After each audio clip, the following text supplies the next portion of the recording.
Ladies and gentlemen, welcome to very on time, maybe even one could say early, Click R3, number 45. How's it going, Ryan? How you doing over there, sir? I've been waiting 35 minutes, John. 35 minutes? It's been that long? 30, yeah, an extra 30. Oh, man, extra 30 minutes. We You are do we this- are live. We are live. You do We're this live. thing where you just don't tell me if it's 9 or 9:15 or 9:30. It's a floating 9. No, so like at 9:03, I was like, I should check what he scheduled it for, and I was like, this son of a. So it's 9:30. It's a floating 9. You know, like floating 9. Floating 9. Well, the audience can find out that I'm finding this out too. So there you go. See each other. Hey, look, people hung around. Look at that. People hanging out. Shout out to the chat. I was a little late. Floating 9 though, not that late. Floating 9. 9. Yeah. When you've kids, you'll find out. Things don't always go according to plan, or everybody's schedule is weird and different, and it all stacks up, and then you're behind the 8 ball immediately the whole time you're playing catch up. No, I know exactly what you're going through because of my cat. So I get it. Yes, your cat had to go to baseball. She took up hockey. Yeah. There you go. Hey, shout out to Melissa. She's right there sleeping. So it's Click R3 number 45 though. Good to be here. You know, it's funny. The other thing was I thought to myself, I was like, man, tomorrow the Sorrows reviews will be live. Yeah, the review embargo lifts tomorrow, so we can't like acknowledge that. We can do it like I think we already did our predictions for Metacritic score, but yeah, I said like 1 point ahead of Returnal. I think it was like 1 point. Returnal with 1 point on top. Yeah, I'm going high 80s, so I mean I think that'd be like 88, 89. Yeah, see, Returnal was 86, so I went 87. I'd love for it to be like in the 90s though. I'd love that. Oh no, that'd be awesome. If it happened, yes, that'd be awesome. Don't know if it will, but I'd love to see it. Sure. Yeah, but you'd like to think it would trend in the right direction, so it would be above Returnal either way. I think it's just as long as it's above Returnal, it's a win for them. Right. So I feel like it'll probably also sell better for them too. Yeah, I hope so. I mean, the only figure we had for Returnal is 600,000. That's true. Unless there was an updated figure from the Insomniac breach, but I can't remember. That's a good point. We never really had any. Sony just doesn't do that. They just don't update the numbers often. Yeah, they seldom do that. It makes it kind of difficult to gauge where we are with some of these franchises. Like God of War is obvious, Last of Us is obvious, that kind of stuff, but Spider-Man's obvious. Big milestones. They'll do a bit. If it hits like 10, 15, they'll usually say something. But in between those big milestones, nah, they don't say nothing. The NFL draft is on right now. That's true. That's true. Ryan was like got 2 screens going on over there for this. Big deal over there. Yeah, okay, buddy. All right. It's also something I find out just because somebody else told me about it. There you go. Opening the second screen right now. What's been going on over there, Ryan? What's the move? What have you been playing? Anything good? Yeah, Rebirth's done. Oh, is it? You finished it. Yeah. Wow, platinum trophy, the whole thing? No, slow down, John. Slow down. Okay, no platinum trophy. Come on now. That's like a whole extra thing to do on top of it. Yes, you got to play it again, basically, in hard mode. My goal was finish the main plot before Saros. But you're good if they show the next trailer, basically, you're saying. Like, you're good. Yeah, I just had to see the end, and I've seen it. So now I'm good. Okay, good. So you remake, Rebirth. Now we're both on the same page, ready for the last one. Correct, yeah. Okay. But I still would assume that by when Rebirth ships on Switch 2 and Xbox, they're not going to just show the next trailer immediately. How could you do that to all those people that are buying that game? I mean, I'm kind of thinking that the last one comes, or the third one, the last one in their trilogy thing. I assume it comes out next year. So I'm kind of envisioning a Game Awards reveal. I think December would make sense. Yeah, sort of set up for next year. Yeah, something like that. So I figured Jeff Keighley gets the reveal on that at the end of the year. That'd be a big get. Does he usually get Square stuff? He's gotten it in the past. Yeah, I thought he got the I thought he had the reveal for Rebirth, if I'm not mistaken. Did he? I can't even remember. It was at a Jeff Keighley event because I remember him introducing it as a big thing. Yeah, it was like normally you can always like look at certain publishers and like, oh, they don't do Jeff Keighley stuff. So sometimes you can rule them out, but I honestly can't even remember with Square. Yeah, yeah. I remember that was a big thing he was doing, like talking it up before it was shown. But hey, you got Rebirth done. That's good news. That's good Yeah, stuff. I'm ready to play Saros now. I'm a little bit free. I probably won't get that platinum for Rebirth anytime soon because there's even with doing everything, like Hmm. nearly everything, there's because like all this extra stuff opens after. Yep. And the combat trials are where everyone's like, that's the really, really tough stuff. Yep. And I'm definitely getting a little nervous It's gonna be a because, bit. It's gonna be a I'm bit. not, I Although don't I think think a I'm patch they put out makes it easier now. I think it's easier now than it was when that, it came out. I don't think that patch is out yet. The one that you No. can just like straight up turn cheats on. Oh, that's on this when it comes out on the other platforms. Yeah, I That's think out. that's Yeah. like, it'll be a parity patch because those Yeah. versions will ship with it. If anything, that's a deadline to say that I got the plat before that stuff. Oh, okay, that's Because fair. That's fair. that patch on remake, you can turn all that stuff on and trophies are not disabled. Okay. Okay. You didn't. So you're not looking at Pragmata at all. I mean, I'd like to have time for it. I am hearing it's like a 25-ish, 30-ish hour platinum, which is not terrible, but I'm not going to be able to squeeze that in before Saros. Well, I think it's because you got to play it again on the hardest difficult. Like there. So what I started it up, and I think I'm almost done the game, and it's not a long game. It's like I think Yeah. I'm at hour 11, and I can. It seems like it's starting to wrap up. So it's not like a super long game or anything, but I think it's a part of it is the trophies you have to play through on the hardest difficulty that's going to unlock after you beat the game one time. I haven't seen if it's New Game Plus to where you get to bring all your stuff with you. I kind of hope it is because I think that'd be fun. Be able to bring all your stuff back through on that second playthrough. But the game is very good. Like it's really good. Yeah, I mean, I've been seeing the clips and people really seem to be enjoying it, which is cool because, like, hey, new IP. It's just I really love when we get new, different kind of ideas, and at least from that demo when I played it, it was very obtuse, but like actually that gameplay mechanic does click Mhm. with the puzzle solving, and it's a very different feel, but it does work. So I'd like to get to it at some point.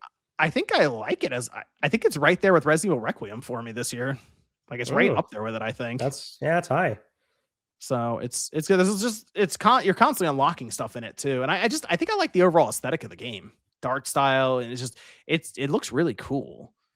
So Mhm. that might be part of it too. But the gameplay is good. Like it continues to like the little bit you got in the demo is that, but then it's opened up so much even since then. They keep introducing stuff like probably every hour, more things are being added into that gameplay loop. So with the Right. hacking mechanics, and there's so many weapons they throw at you in the game, and there's a lot happening, but it's not like it doesn't feel overwhelming the amount of stuff either. So they have a nice balance going on with it. But Mhm.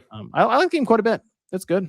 That's good. So I'll be done that pretty soon. Definitely before Sorrows comes out next. No, I'll probably have it done before Saturday for the podcast. So Oh, yeah. Yeah, not wrap it bad. up tomorrow, maybe. Very good. Very good. Guess we can head into some news stories here, John. Cover up some things going on in the PlayStation landscape, as per usual. Mm. Let's cover up some of the small stuff first. We got the PS Plus Extra and Premium April lineup that's live right now. Got Horizon Zero Dawn Remastered headlining the lineup there. And The Crew Motorfest, Football Manager 26, Warriors Abyss, Squirrel with a Gun, The Casting of Frank Stone, and Monster Train. And then PS Plus Premium Wild Arms 4. You played that one, John? Wild Arms Wild Arms 4? 4? No, I Yeah. haven't played that one before. I think it reviewed very bad when it came out. I think it's like the Okay. worst entry. Yeah, that was Well, one I did not play. one PS2 game, and then Zero Dawn Remastered. That's interesting they put that in there Zero because Dawn. I thought they were kind of annoyed about Horizon Forbidden West and play like that was when I thought they pointed out like lost them money or something. They pointed that that one was because it went into the service so fast. Right. So because that was like a year after, and that's a game they expected to move 10 plus million units, and that was like their sort of let's test the waters kind of thing. Mhm. It seems like they backpedaled on that relatively quick. Although I think Spider-Man 2 and Ragnarok went in pretty fast too. So can't remember the exact timeline there. I will say, Squirrel with a Gun, it's a fun game. Is it is it one of your platinum trophy games? It was, but that's how I know, and it's a fun game. It's very goofy. How long did it take to get the platinum? Oh, it's like 5 hours, Oh, but okay. it's fun. If you're just looking for something really stupid and you just want to turn your head off, play that game. Okay. Scroll with a gun, huh? Square, yeah, well, I'll tell you, motherfucker's got a gun. Apparently. He's got a few of them. We do have something relevant though. So PS Plus Premium, right? The classic games. We only get one game on this damn service every month. Man. Implicit Conversions, if you remember, the company that Mm-hmm. formerly used to make these games, they were acquired by Atari.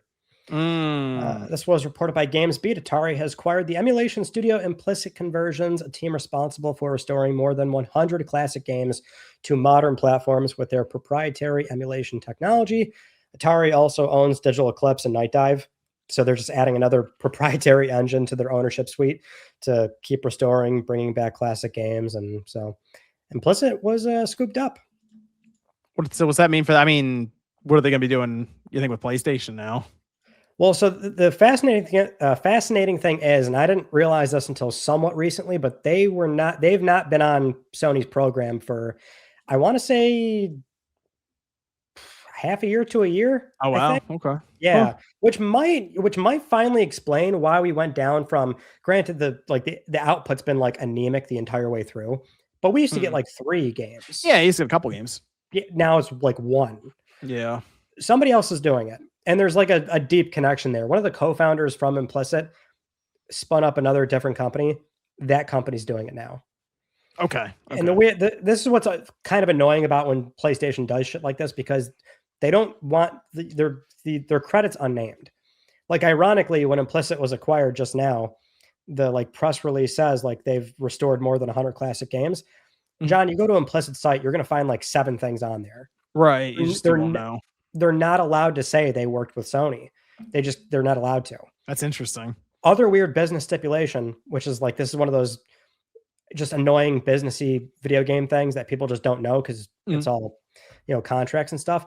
They actually, like, when they make the emulator for PlayStation, the one they publicly talk about is the Syrup emulation engine. That's theirs. They have to make a fork like emulator, and Sony owns that one. So like Sony owns everything that Implicit was making, and like any other work for hire stuff, they technically had to make a fork of the emulator, and Syrup's the one they own. So it's like this new company that's doing it. It's the same deal. They're not allowed to be credited. Nobody like knows who they are. And everything they make for PlayStation owns. So it's just one of those weird things where they won't tell you who these people are. Still one game though. One game for the month. still one game. So, I mean, maybe that's why, but I'd like to see them kick it back up to like at least 3. I mean, at least, yes, but like ideal. At this point, at least I think at least 2. Like, just, I mean, a PS2. I almost think they should try to push for a PS2 game every month and throw a PSP or a PS1 game in there. I mean, I'm not even like going to be a stickler about platforms. Just 3 of them at least. It used to be 3. When it was 3, we were like, "Damn, this sucks." now it's 1. I mean, it is $160 a year, so you'd like to get a couple a month. You feel like, and that's the thing that separates it for me from the extra tier are the premium games. I'm trying to think of anything else I would use on premium. The streaming I don't use that much at all. The trials I don't use. It's just okay. What's going into premium for classics? Because otherwise, it's like extra is basically the same thing then for me if I don't care about the premium titles or the class titles. Yeah, I would think that's a shared experience. I think most people probably are subscribing to premium for either the classics, maybe the trials too, but streaming, I don't know, unless you're a Portal owner. We do have some games that are exiting the game catalog too. So just a PSA here. This is your last chance to play these games before May 19th. That is MotoGP 25, Sandland, Soul Hackers 2, Mortal Shell and the Enhanced Edition, Control Ultimate Edition, and the Dark Pictures Anthology, Man of Medan, and Little Hope. So those games expiring. So okay, play those. Moving on to the PlayStation Store, there was a redesign that Sony is now testing out. So there's only like one screenshot online, but basically there's just a new section, which is like showing bigger game pages. It's like right above the browse or underneath the browse section rather. and now there's like tags on there too. And I guess the trailer's autoplay, and this slight refresh redesign is tied to the new PS5 UI refresh as well. So did you get that yet? No, I don't have it. Oh wow. Yeah. Man. It must be a slower rollout than I was expecting. I mean, I don't have it, but I know you're usually like trying to, pay attention and keep an eye out for it all the time. So I've been like forcing it, like checking system feature updates, and I'm just not getting it. But man, making changes. And also in relevant PlayStation Store news, really PSN news or PlayStation Online Services, age verification coming to PSN for the UK and Ireland. So this is obviously a requirement based on local regulations. So PlayStation's now being compliant here. Basically, PSN users in these regions, you're now going to have to do this to keep using messages. And I think it was, voice chat as well, obviously. So you can do that with a facial scan for age estimation or photo ID or giving them your mobile number. And I guess you have to validate it that way. But obviously a sticky issue for some. Now I won't pretend, and I'm sure you won't either, to act like we live there and this is a problem for us. But, it's a concern for privacy and data collection and just a mess of issues that people don't feel comfortable with. Did you turn on your PlayStation and see that they put up a new terms of service thing and you had to accept it? Yeah. to use the system or whatever. Signed everybody out too. Yeah. I was like, wait, why can't I sign it? When it came up as like, you're not signed in. I was like, that's weird. Why? And hit it. It's like, you gotta accept these things. And there's the thing you go to that tells you what the exact changes are. And I'm not reading this. That's what everyone, I mean, come on. Who was like, oh, I'm going to read this? It tried to launch a webpage too. I was like, oh, come on. You're just making me think of the South Park episode. You didn't read it. Yeah. You didn't read the terms of service? Nope. And everyone's like, what? Oh, I read it. Yeah, I read it every time. Yeah. I was like, you can read it, but if you still don't accept it, then you're just not going to play it anyway. Oh, you're not going to play it. So they got you. Yeah. So that's what's going on over there. Sure. Is it weird that far away? Is it weird that you have to like verify an account that's 19 years old or 20 years old or something?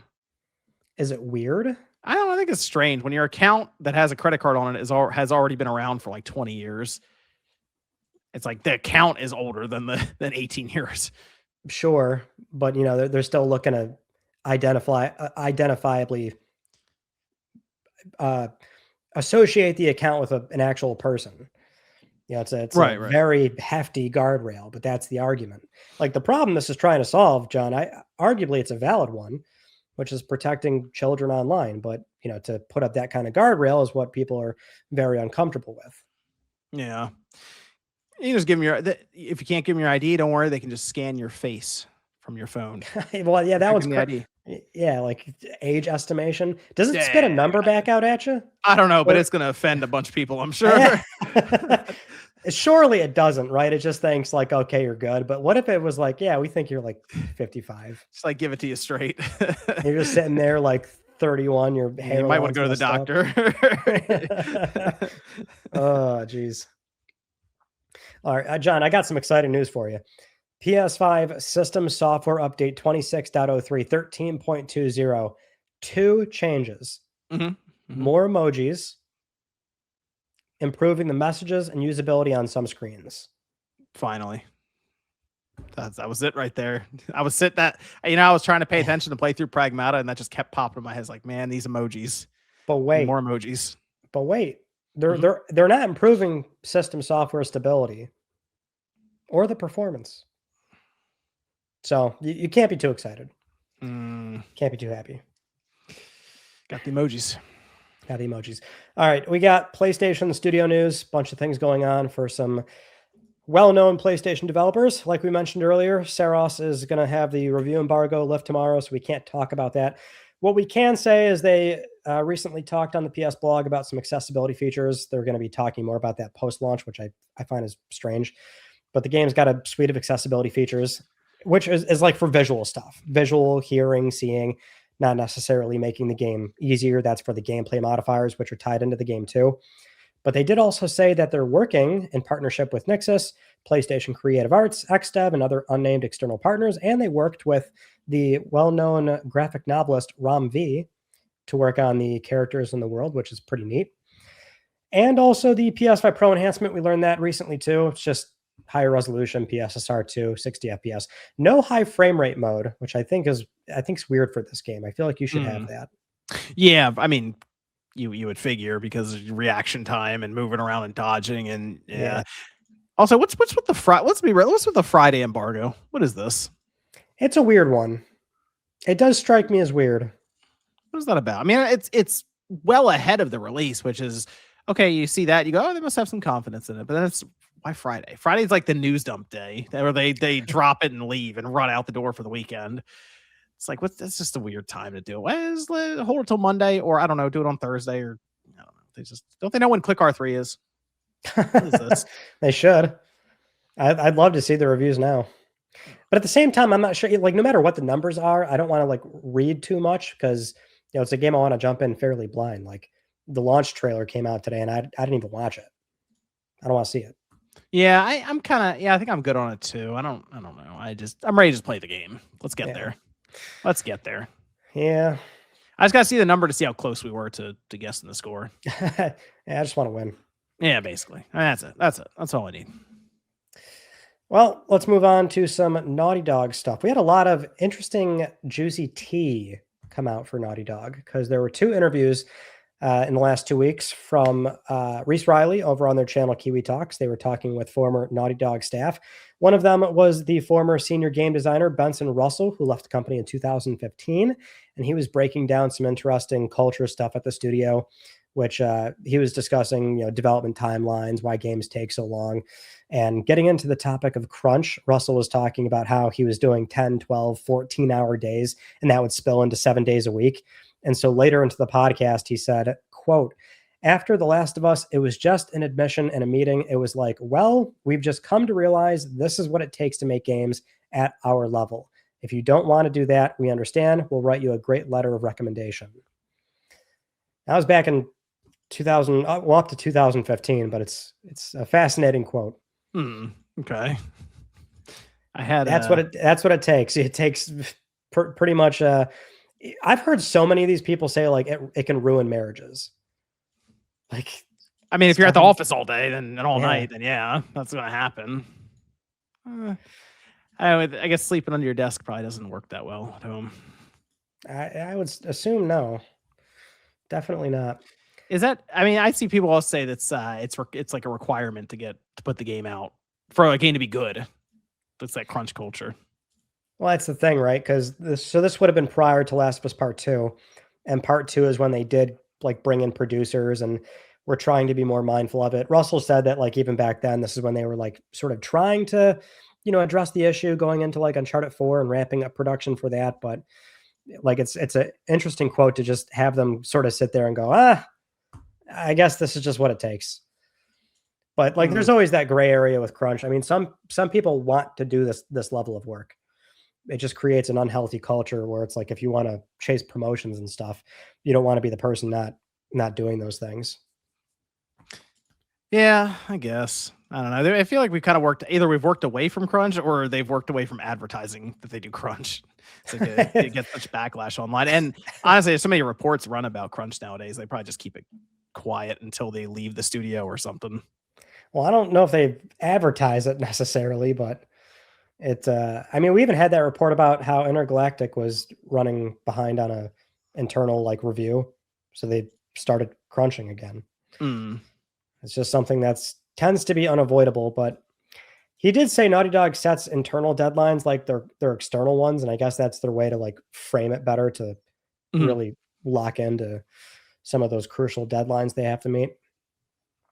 The other interview was with Gabriel Betancourt. He's a former Naughty Dog lighting artist, and he was going over this is kind of an older debacle, but the whole Uncharted 4 Amy Hennig story, which, you know, we've had some decent documentation as far as what happened there, because obviously at some point Amy Hennig was taken off the game. Neil and Bruce came on. They led direction, completely changed the story.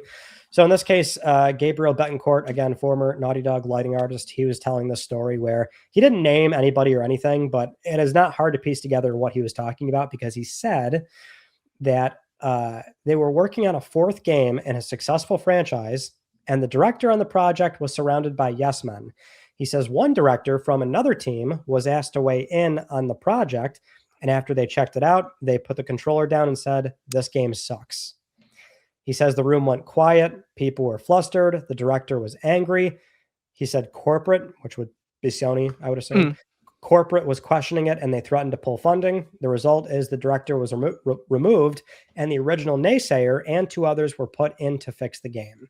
And Gabriel's point of that story was that what was said might have been rude, but he was right. And that was the big headline out of that recent interview.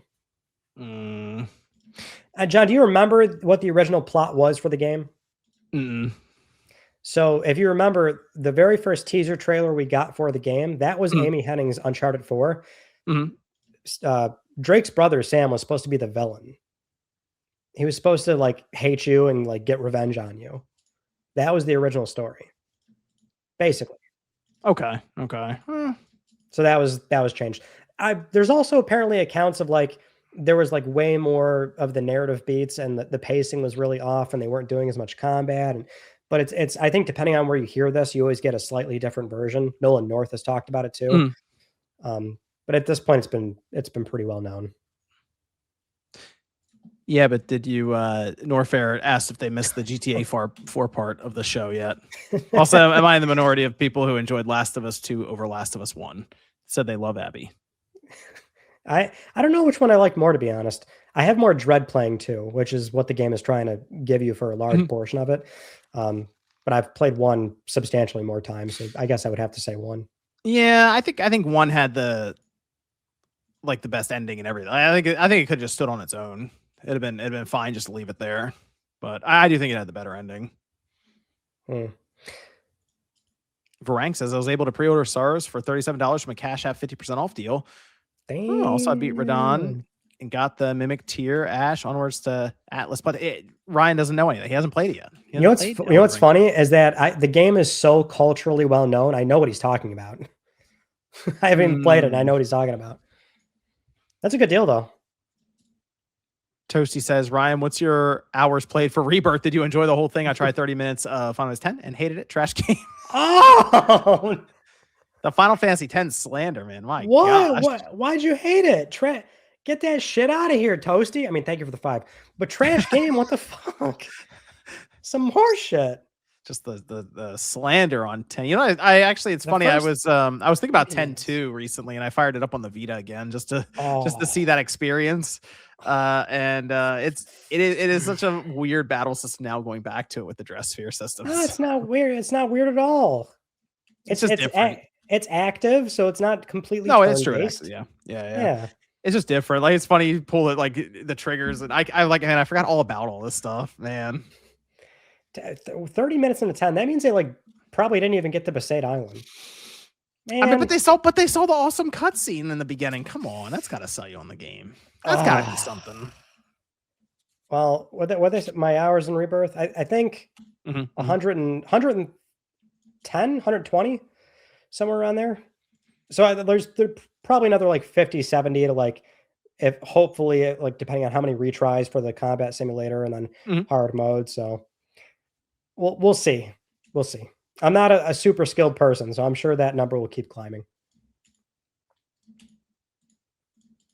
Okay, what else you got, Ryan? Oh, what else? Okay, we're good. Uncharted 4. Oh, the Spider-Man 3 tease. Kind of case, yeah. Is that just that's the situation once again of people who are voice acting or mocapping and stuff who are in the world but not super in the world of gaming is so secretive all the time. Right. Yeah. Ben Jordan, the face model, just put on Instagram that he's doing motion capture, doing this. I think he was doing the Spidey pose. He's if you know, you know. Yeah. They're working on it. Happens all the time. It makes you wonder if it's purposeful and just part of their marketing. Do you think the worst one, the worst offender, was Norman Reedus just being there's Death Stranding too. That one was funny, but again, it makes me think about is this, are we sure this isn't on purpose? Because it's so obvious and it happens all the time. And they're told that this is supposed to be a secret, and I don't know. You feel like you might throw that out there as let's make a headline real quick and get people talking. I feel like if you're Norman Reedus, though, you can kind of say what you want. That's true too. That's true. Yeah. And then Hideo Kojima has to do like a funny picture after, like trying to beat him or something. Well, hey, we learned from Spider-Man's they'll replace you if they want. So get you out of there as a face model. It's been a while since we did our last show, so we didn't talk about this rumor. The God of War Fae game is going to explore multiple mythologies. This was reported by MP First. They go over how there was a 2023 report from FandomWire, and they were claiming that the God of War, the next God of War game is actually going to be a prequel with 2 characters. And at the time, in 2023, they claimed it was Freya and Tyr. Recently, the writer of that article corrected themselves with a comment on the Gaming Leaks and Rumor subreddit saying they don't write for that site anymore, but they actually got their own report wrong years ago. Mm-hmm. It is Fae. So somebody knew a while ago, and that report went completely under the radar, but they provided more details of what they knew back then, which is that you apparently have a companion that's some kind of gelatinous cube. You have a talking sword, and then it's going to explore several mythologies. Specifically, Mayan stuff is involved, which MP First then adds on to this, saying they can confirm East Asian mythologies will be a part of it, elements of Chinese and Japanese mythologies. That actually would be a nice twist. It's almost unfortunate it got out there because that would have been a pretty cool surprise. Everyone goes into it knowing it's a Fae game and stuff, and then all of a sudden they're jumping between mythologies and big. I would assume they would just jump between all these different cuts of gameplay and showing you in different settings, and it's like, oh, okay, this is how they're gonna. She's able to just jump between all these different realms, I guess, or like these mythologies, and that does make the game to me much more interesting when I hear that. So really, like the lore and environments are sort of like that. That's what hooks you. I feel like this game, like I feel like the gameplay might, because if it's going to be like really action heavy, right? Yeah, that might do it. But I mean, like I think the concept of them exploring different mythologies is already interesting to people. As after what we see going from Greek to Norse, and they're thinking about other ones, all of a sudden, Fae could just not. I assume it's going to be quick stints into each mythology, and it's not going to be like she's not going to be there for 30 hours something for each one. So that could open the door of we can kind of explore, maybe see which mythologies people like were their favorites or they really enjoyed, and then we can build on those for a side. Like it's pretty obvious they want to build out God of War into being this massive franchise still, and part of that are going to be games like these where it's, I guess, it's not just Kratos. So we may even find new characters in these different mythologies that they want to build onto, so they can, I'm sure, gather all kinds of data and see what's, which one is the most popular and go from there. And they're already building out assets so they can reuse those and make smaller games spin off from this. And I don't know, it could be kind of like, I think of how we have the Sons of Sparta game, smaller game, of course, but explores a different time period. What about one of those smaller games but explores a different mythology further? Oh yeah, I mean, I'm definitely for that. You just have to be careful with that, because if you start spitting out like all these different, 7 out of 10 games, which is basically what Sons of Sparta is. Sure. Then you start devaluing the IP. This is like a pretty big litmus test. This is a sort of not mainline entry, but a very heavy entry in the franchise that's not even about Kratos. He'll play an element, but it's pretty big. I'd actually argue this is kind of a big gamble. Yeah, no, it is, but it's somebody's got to shake things up. I mean, it was a big gamble technically with God of War 2018. Yes, it was. It's a big gamble. And it paid off. It paid off. Exactly. So you never know. I mean, this could be big, for them. So, and the fact that you have, this perspective with different mythologies, Kratos, they're still going to continue the mainline God of War series, I assume, right? I know we're going to get the remakes next, but I'm sure they're thinking about the next mainline 1, 2, and what direction to take that in. And I think this is a good way to just kind of see how people react to which part of the game, which mythology. That's exciting. That's gonna be kind of interesting to see her just jump between these different mythologies, especially with this kind of gameplay where it's gonna be faster and more Devil May Cry like, I guess, or even just old God of War like. So I don't know, I'm here for it. This is gonna be fun. It's gonna be fun. Well said. I know what you're also excited for. Fair Games. There was a rumor, a report from Tom Henderson from Insider Gaming revealing that Fair Games is leaning into the extraction genre with a dedicated game mode called Cargo Heist. which the gameplay loop there is that you're breaking into a vault code. You breach the vault, grab cargo. If not, you're intercepting that from other people, bring it to an extraction site. Apparently, there's some heavily NDA'd play testing that happened last weekend, and Insider Gaming understands the title is going to be free to play with in-game monetization, so no upfront fee like Sony has been doing with their live service titles, which is noteworthy because that's something Sony's been pretty adamant about for their live service titles, is that they want to do a model of you pay to get in, and then you're granted into all these content updates. But it sounds like they want to do free to play with this one and at least have an element of extraction. What's with is this the new trend now, is like extraction shooter? It feels like it if you see the headlines, because like, what did we just hear that is getting that, like Halo's doing that now? There was apparently one of the things that was going on over there is they moved off Battle Royale years ago. And the idea was, okay, now let's go to extraction shooter. That still was years ago. And some are saying, oh no, that was canceled too. But it's just, it's interesting that extraction shooter it's coming up a lot now, and I don't know if it's the Arc Raiders thing or what, but all of a sudden everyone's interested in making an extraction shooter. I'm like, man, is that going to become the new hero shooter? Is extraction shooter? It's like, I don't know. I don't know if that genre is strong enough to hold up 10 different games or something. I just don't know if it is. Yeah. Well, like, at least in the context of fair games, it sounds like it's only an additional mode. And I think they still want to do the whole like standard heist gameplay. Right. So hopefully it's still that, but the game's still alive. We got to talk about that. But did you see what they say with the playtest? Did you see what the feedback was? Dude, I feel like every time there's a headline about either Haven or Fair Games, like people are fully expecting it's the closure news story. Like they're completely expecting canceled, studio shut down, and it hasn't happened yet. Hasn't happened yet. I mean, again, like if it does happen, nobody's surprised.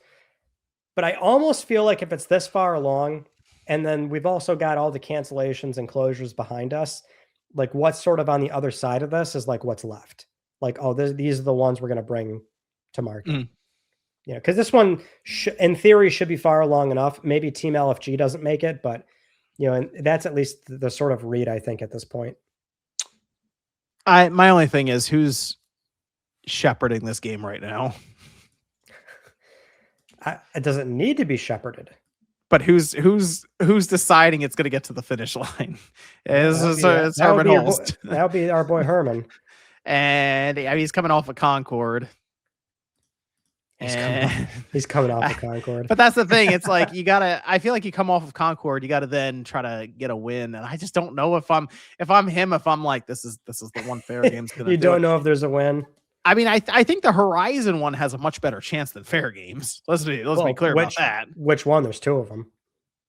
Honestly, either one, I think. But then technically the one that's coming out on PlayStation. Yeah. I guess, that's the one. Although I don't know, the other one, it's being pushed by a studio that's very familiar with that audience on phones. And so, and it has that Horizon look, whereas the look for, Hunter's Gathering has like that, I don't know, the Fortnite aesthetic people were complaining about already. But I feel like we kind of had this discussion with Concord a little bit I keep saying Concord, but it's just such a landmark failure for Sony in this space that it just comes up all the time. I feel like we had the same conversation. We're like, oh, Concord's okay. I guess that's still a thing that's coming up. Okay. Oh, there it is. Yeah, it's here, but there's got to be more to this. And then it comes out and it just struggles. So I don't know what the plan is with Fair Games, because people hate the game. They don't even know what it is technically, other than heist shooter, purple aesthetic, looks kind of like Fortnite. How do you do, fellow kids kind of thing. Which is a shame, because I do think there is room in that heist shooter, because Payday has fallen on its face over and over again. I feel like there's room for it. It's just, man, it did not get a good first impression. It's so hard to come back from that. Well, yeah, at this point, there's that sort of online narrative that's built. So it's like going to be really hard to overcome it. It might look different by the time we see it again. We got a cinematic trailer, It's like, at the end of the day, cinematic trailers are kind of like a mission statement, but when you're in the game playing it, and it'll look and feel and obviously play like something that doesn't, it's hard to articulate that. I'm not trying to give it that much credit. Obviously, it could still bomb like crazy, but there's still like at least something plausible here as to why it has not gotten the boot just yet. I don't know. It could honestly just be stubbornness. Who knows? I always say there's got to be something else to it, but then we see so many cases where I guess a company just really believed in it and it did not work, did not catch on, and they shutter it after so many months. Yeah. So we'll see. There's just so many red flags around that game, man. Once Jade Raymond left, I'm like, whoa, what is going on over there? But like, as crazy as it sounds, John, sometimes that's actually the good news. Okay. You know what I mean? Like, maybe they needed new leadership to come in and spin up a new first playable and find a better game, and then that's the one that comes out. But if we take the rumor for what this extraction shooter thing, what's the other part of it? What are the playtest results? Well, we didn't hear anything about that. The playtest results were like the older story. Well, like the thing that comes back that's like they say, quote unquote, not fun is the feedback. I mean, if it's still not fun, then I think, yeah, you got to shut it down. That's kind of a problem, right? That's the thing. Maybe they thought, oh, we'll do an extraction thing because of what's been happening with all this stuff getting built up. We'll do an extraction shooter element to it, a mode. And I don't know. Marathon is a struggle fest, it seems like, for him right now. I don't have a good feeling about Fair Games at this point. John, you haven't had a good feeling about it for at one point I was like, I think they can make this work. Yeah, and it's just over a year. Yeah, ever since it's like, man. And you feel very similar to a lot of others. So it's understandable. You think it's free to play or think it's 40? Oh, well, considering the report, I'm going to start leaning towards free to play now. Free to play. It kind of has to, right? Tom's been pretty accurate. So it seems like a safe gamble. And it sounds like the game needs it. If they do like another sort of like, oh, open beta, anybody can join, and then we just see public Steam numbers are just absolute garbage, it's like, oh geez. That's a good test, actually. That's what they should do. Be like, let's test the waters here, and then they do a free and it's 1,000 people play. At that point, I'd be like, oh, okay, hold on a minute. Well, like, Concord topped that at like 2,000. So if it's 1,000, that is so like unsurmountably bad. I want to rename that thing. Yeah, they actually might. That Fair Games name is like, it's got like. I almost feel like you do rename it. It's just completely tainted, the name. You just got to do something else with it. Yeah, we'll see. Let's move on to a pretty big headline from this past week, which is the ever infallible Shuhei Yoshida, the former head of PlayStation Worldwide Studios and the former head of indies at PlayStation, but he left. And so he was recently speaking at the Australian Games Festival, ALT Games, and he was holding his own panel about indie games, but he was also talking about his career. And he gave a very interesting quote where he says, quote, "I helped Santa Monica to make God of War, Naughty Dog to make Uncharted, and The Last of Us, and Sucker Punch to make the beautiful Ghost of Tsushima. Ghost of Tsushima was one of the last games that I worked on as the president of Worldwide Studios, but in 2019, after 11 years leading the first-party development, I was fired from the role. Jim Ryan wanted to remove me from first-party because I didn't listen to him. He asked me to do some ridiculous things, and I said no." End quote. Now, John, if you recall, that is a very different way to describe what happened when he previously left, coming out of like January 2025. So it's pretty fresh from when he left.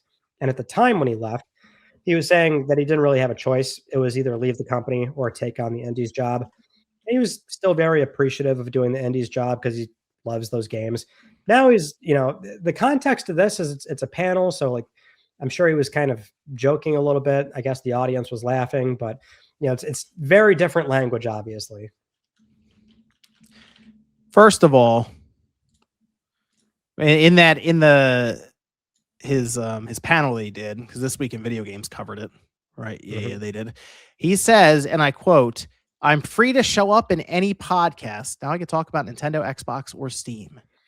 Any podcast. John, can we focus on the news story?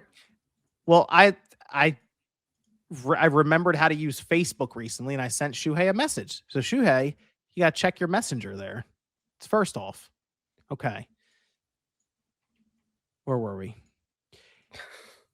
I will say in this coverage of him, no, seriously, Shuhei, check your message. In this coverage of him, it does. I think I really wish they had video of this, because if you just read it like that, It sounds it awful. sounds bad, right?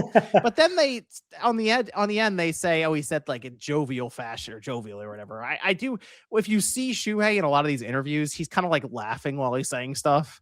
I kind of think it was sort of to get that chuckle from the audience was the idea. Right. However, I do think it happened long enough ago that he can kind of joke about it and laugh now. But I feel like it wasn't laughter back then. I feel like it was pretty annoyed about this. Now I will say, what's the because we also don't know what happened with Sean Layden. Right.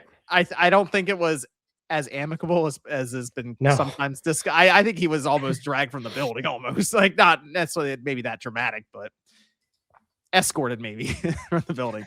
But the idea though with Shuhei here, where he talks about that situation, he says that he didn't obviously agree with whatever he said. Ridiculous things were being asked of him, and I thought back on this because this would have been 2019, because they were going to start their build up to the PS5, and they're going to make decisions, I figure, based on what studios are going to be around in the next couple of years. I almost wonder if part of it was like, I'm like, what would Shuhei look at and go, I can't, I'm not doing that. I almost wonder if it had to do with Japan Studios. Oh, maybe. But I mean, think about Shuhei and his vision and how he's like, oh, creative, smaller indie titles, or like that's what he's all in on. I think that's kind of what he's always been really thinking about. I mean, sure, he mentions God of War and Ghost of Tsushima and stuff as like his big look what I did with this and what I got to the finish line and greenlit or whatever. He should have mentioned Concord. He didn't mention greenlit Concord. He didn't say that in there. That was weird. The with this though, I almost wonder if they were like, hey, look, Japan Studios not really profitable. We're thinking more numbers based right now. We're gonna have to downsize them, let them people go. And I kind of think there were a bunch of Shuhei's friends there. I mean, I feel like that's a hard assessment to have. His job is that, in theory, he'd be like willingly bad at his job to be, consistently keeping a studio afloat that is releasing a bunch of games that are upside down, unless that was like a core tenet of the company and they were like okay with that, which is, yeah, these games are losers, but it's first party output. They're creative games. They still review well. So I don't know what the assessment really is there. I would think the guy knows his job is that I can't keep releasing losers under my belt. So I'm not sure about Japan Studio necessarily, but I agree that it's probably like the presentation was a level of joking around, which he almost always does. He's always like speaking like that. But I almost feel like there is a certain level of resentment. Maybe just the way he said it, like, yeah, it's joking, but also there's like a level of, it kind of sucks what happened to me. Whereas, like you said, Sean, like we don't know, but also we kind of do. If you can just read the tea leaves, like his departure was not even remotely amicable from the looks of it. Shuhei actually did get this sort of, hey, we would like to put in new leadership. How about we just give you this position, which was a brand new one. And it seemed like you really enjoyed that for a little bit. So that's my read on it. Yeah, I don't know. I'm curious. I'm still curious what the ridiculous things that were asked. That's the only thing that came to mind, because the timeline, it lining up at Japan Studios, getting.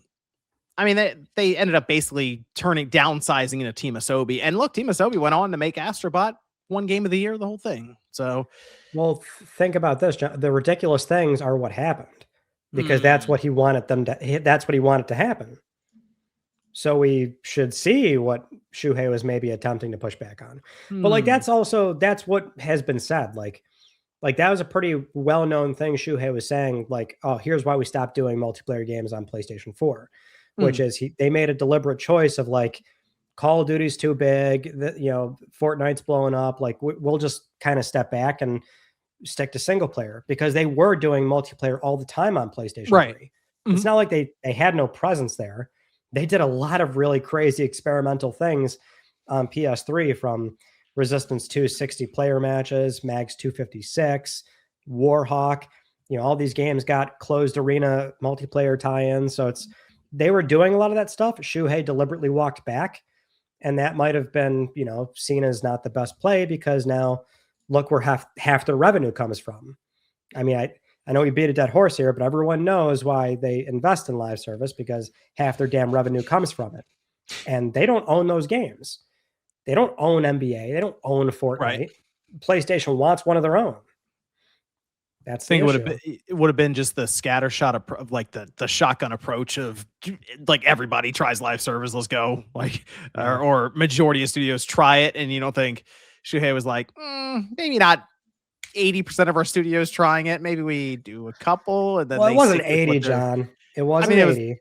No, but when he announced 12 live, they said 12 live service games in the next couple of years or something. It's like, wow, that's a lot. And I mean, again, Shuhei was there while some of these games were starting up, like The Last of Us Online. We had that whole thing discussed on that recent podcast. They're like, yeah, I worked on it for 7 years. And it's like, that would have been 2019 or something, end of 2018, 2019, probably around actually this time. Now I'm thinking about it, as Shuhei's mentioning here. So I almost wonder if even that was, what kind of game should this Last of Us Online thing be? Right. And he's like, well, obviously a big live service thing. I don't know. It's hard to say, because he left it up so open interpretation as to what he was disagreeing with. Yeah. It's like, it could have been an element of him joking around about it, but also probably like the initial sort of crossover with Jim was like, here's where all this capital is coming from. Here's where it's going. And Shuhei's like, oh, geez. Oh God. I gotta do what now with all this money? Yeah, it's the thing though, is, man, because that's right now, the thing, John. Yeah. At the time, that's the people just hate hearing this, but single player got more money, and then all the live service money was just new. It was just a shitload of money. Like the Sony group just said, here, have all this goddamn cash. Mm-hmm. So I don't know if that was like a time where Shuhei was there to like see like, oh shit, the budget's way bigger now, and I got to find this many, live service games. I think that was Herman at that point, but that's what they were doing. Yeah, because I'm just trying to like do time, like line up these different times when things happen, like major events at Sony happened. And I don't know what the discussions look like even around certain studio acquisitions that were being planned.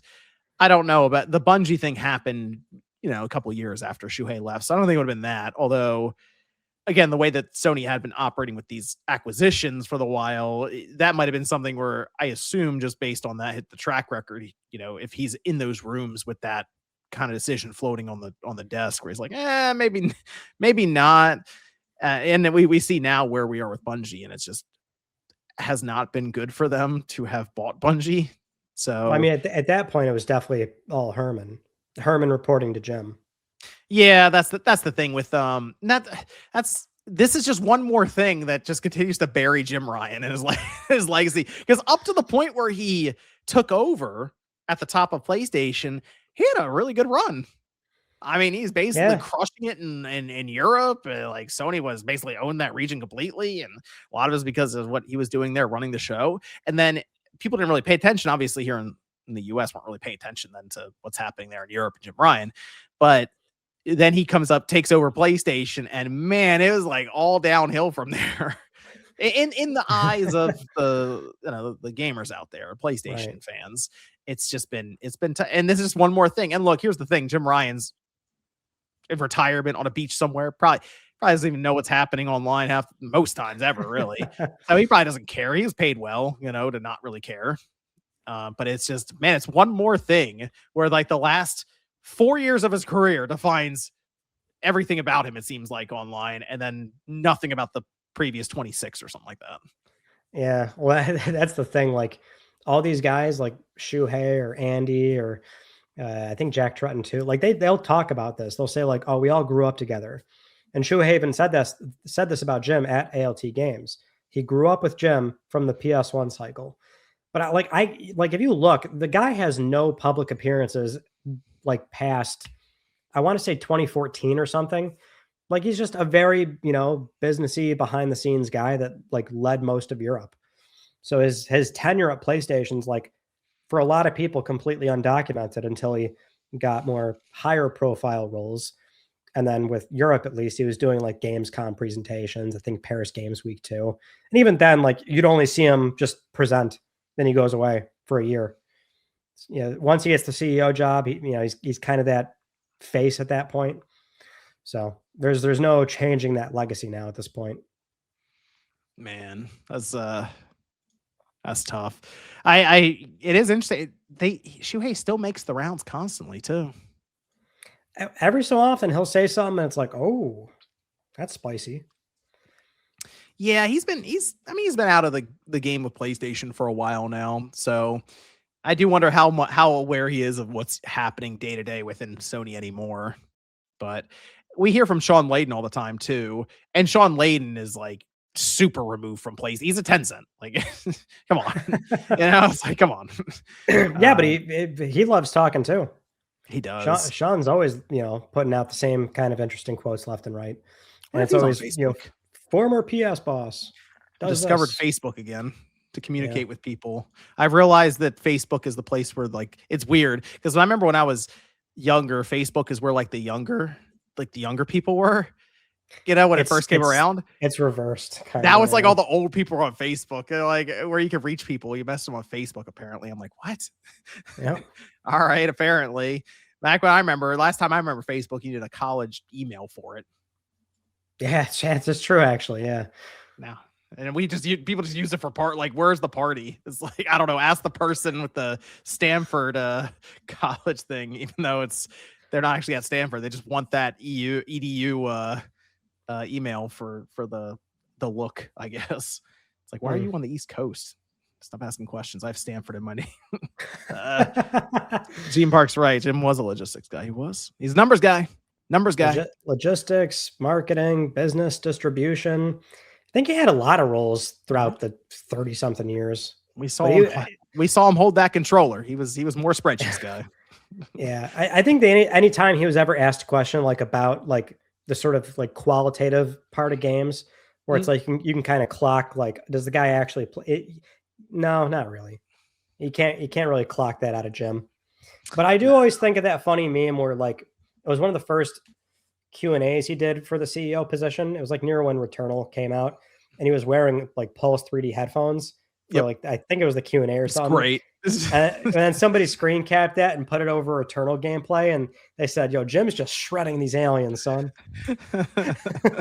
Like it's just a picture of an old man with a Pulse headset on, and then just like I think it was like the first boss or something in Returnal.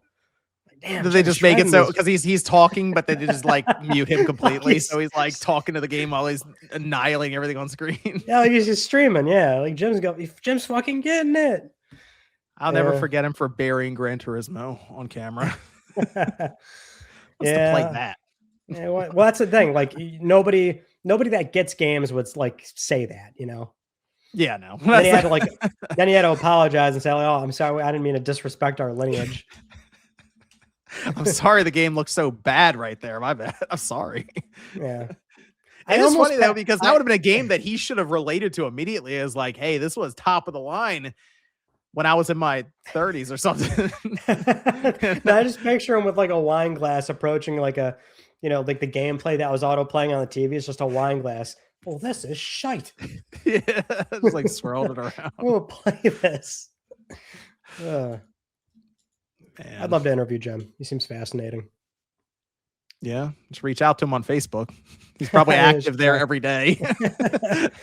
I'm the guy that wants to talk to you. Let's talk about some stuff. He's retired. That's where everyone goes. Apparently, it's Facebook after you retire. You don't physically go anywhere. You go to Facebook. All right, we gotta move on. We have some sales data here. PS5 US hardware sales spike ahead of the price increase. We have some data coming in from our friend Matt Piscatella of Circana. For the week ending April 4th, PS5 hardware and unit and dollar sales reached 2026 highs. US spending on hardware for the week doubled compared to the same week a year ago. So it would appear as though people were indeed en masse going out to buy a PS5 before it cost substantially more. Little PSA, John, did you see? I think it's still on PlayStation Direct. That Fortnite bundle is $400. Like they just want to get rid of those. Okay. Yeah. So I would think a lot of people here have PS5s, but if it's still up, then that's not a bad deal. I feel like you could buy that and then like take it to GameStop with a pro membership and like come out ahead. Is that the slim model? Yeah. Original. Okay. I thought you were trying to sell a digital PS5 there for a second. No, it's digital, but you know, but it has the option of upgrade. I thought it was like the original digital one, and I'm like, look at Ryan selling digital systems over here. No, I mean, no.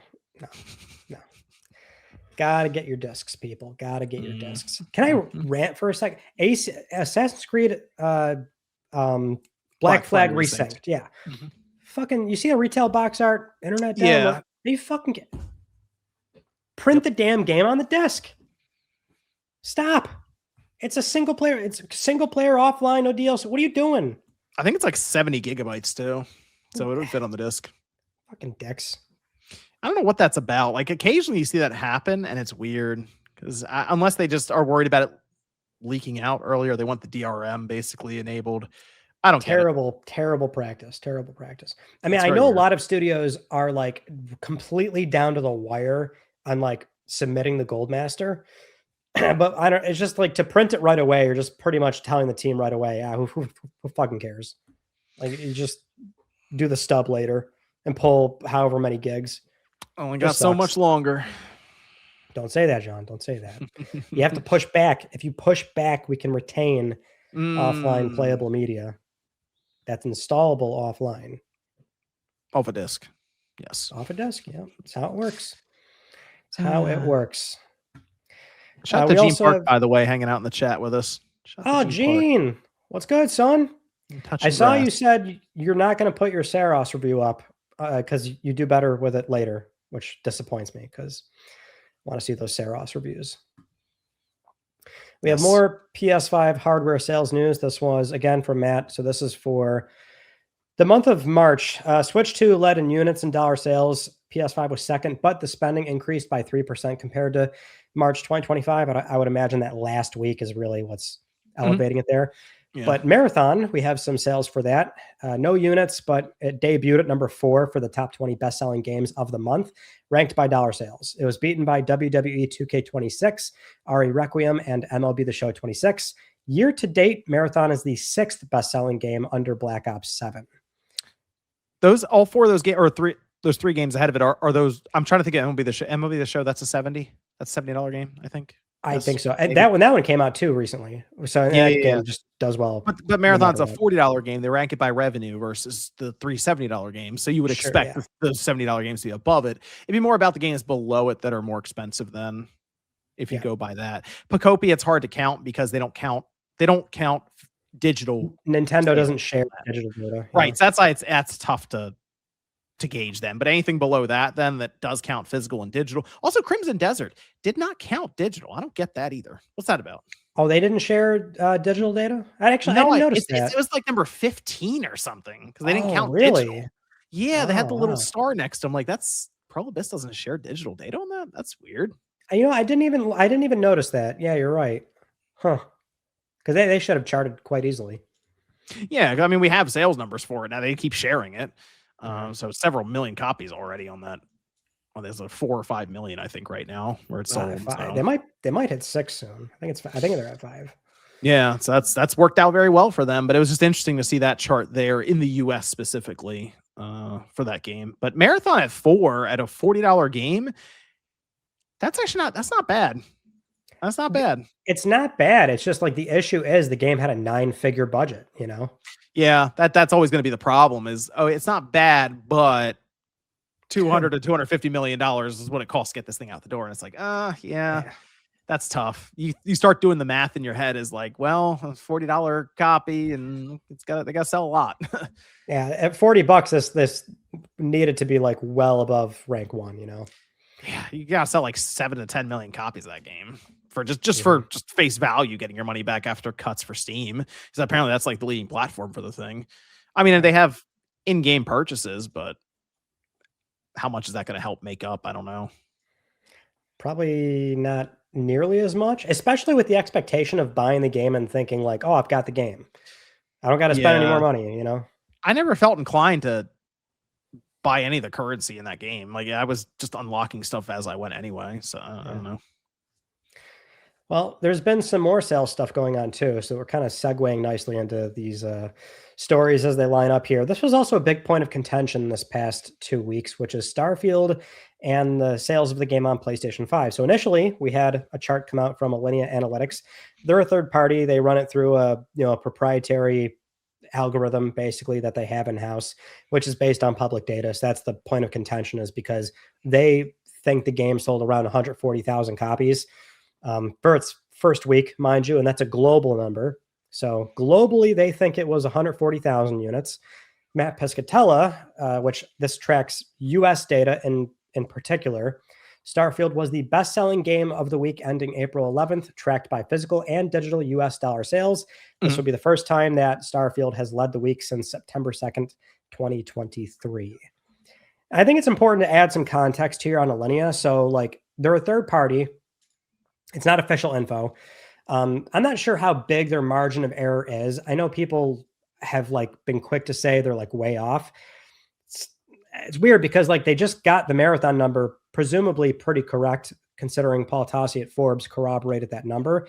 And then Mhm. also they just got the Forza Horizon number correct, because they said months ago, yeah, this game hit 5 million units. And now we had Virtuos, the support studio on that game. They just put on their site, yes, the game's over 5 million.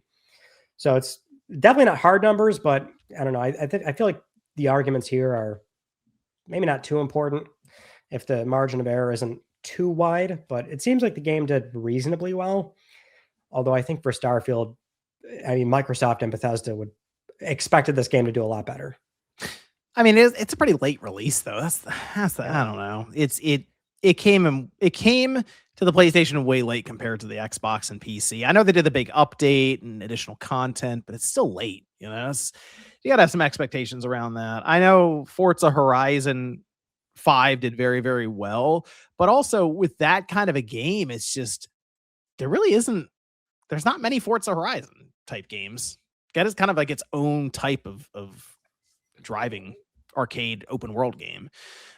So whereas Starfield, it still kind of has that Bethesda feel to it.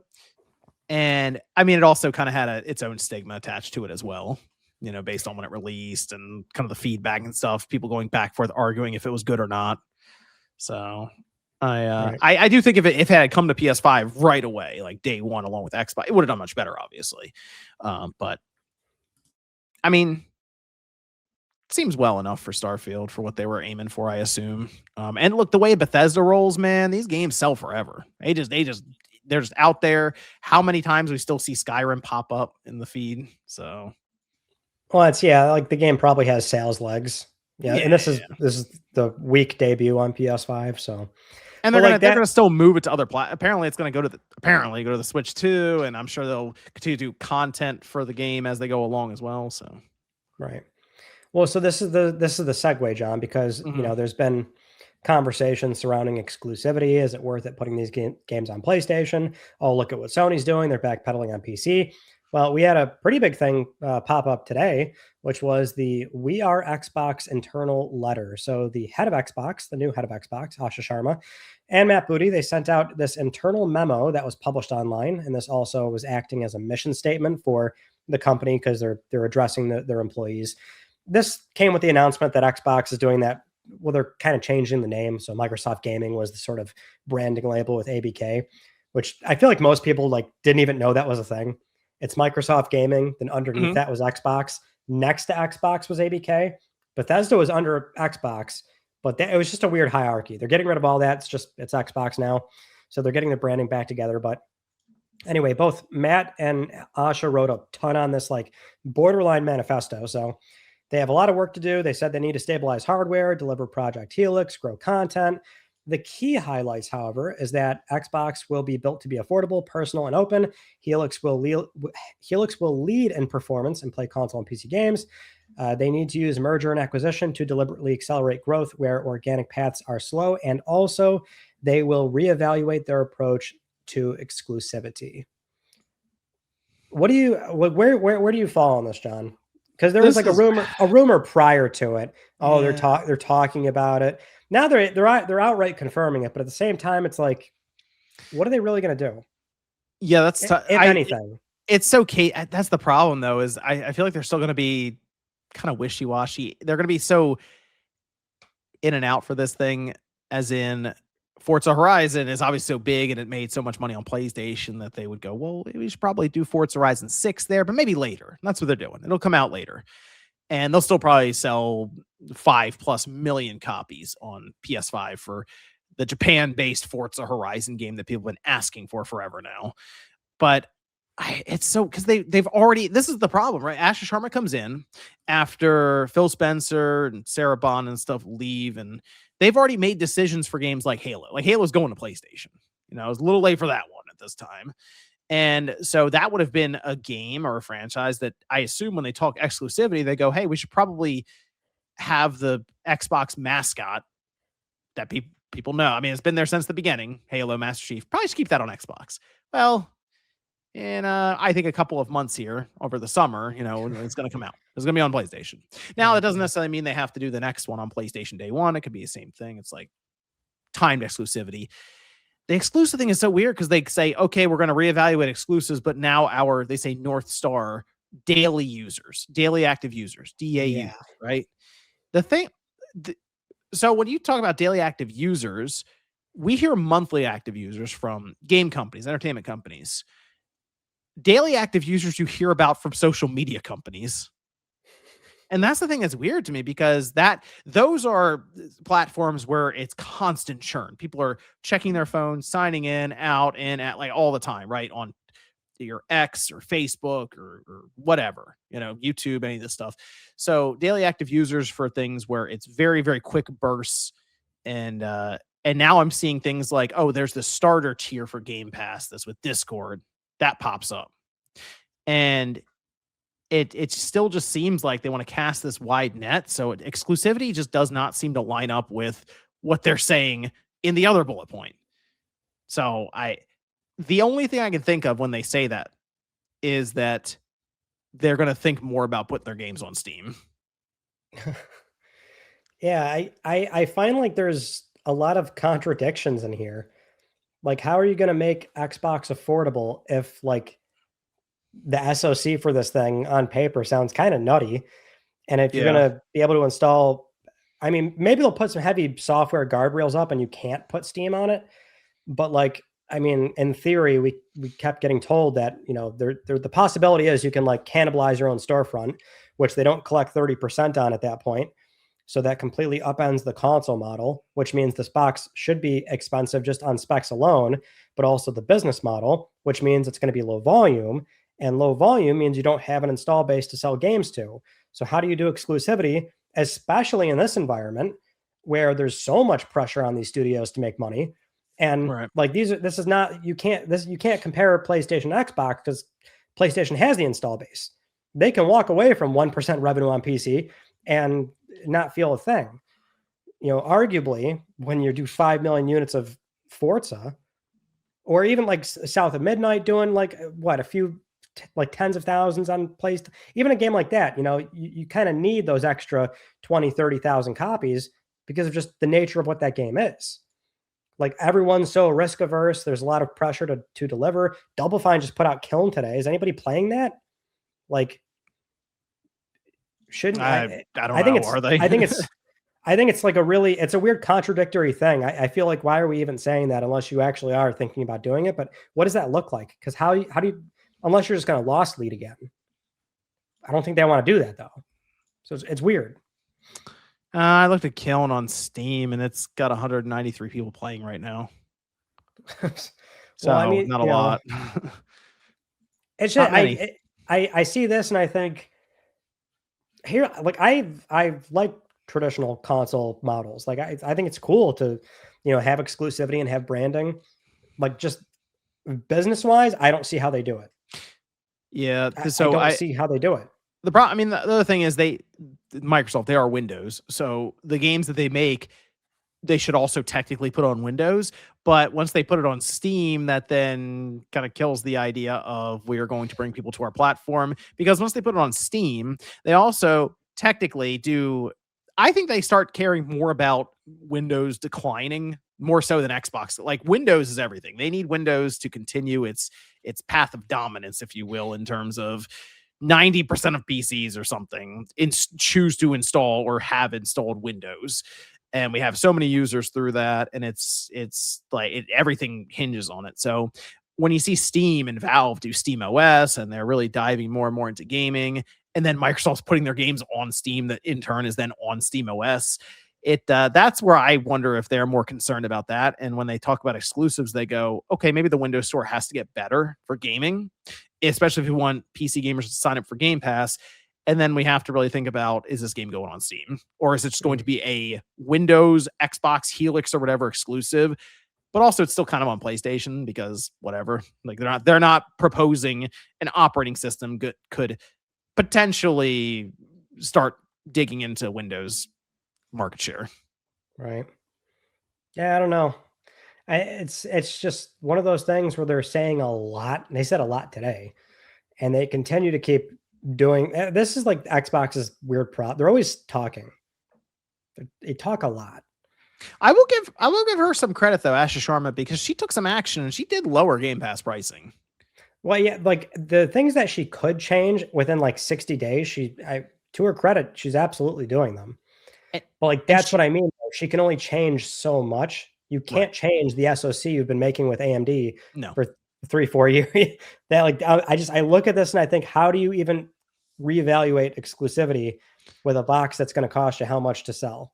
Yeah, I don't know. That's tough. Unless they have like a cloud box that's $150 or something, or $200. It's like their own. It's like a PlayStation Portal, but it's a console that you put under your system.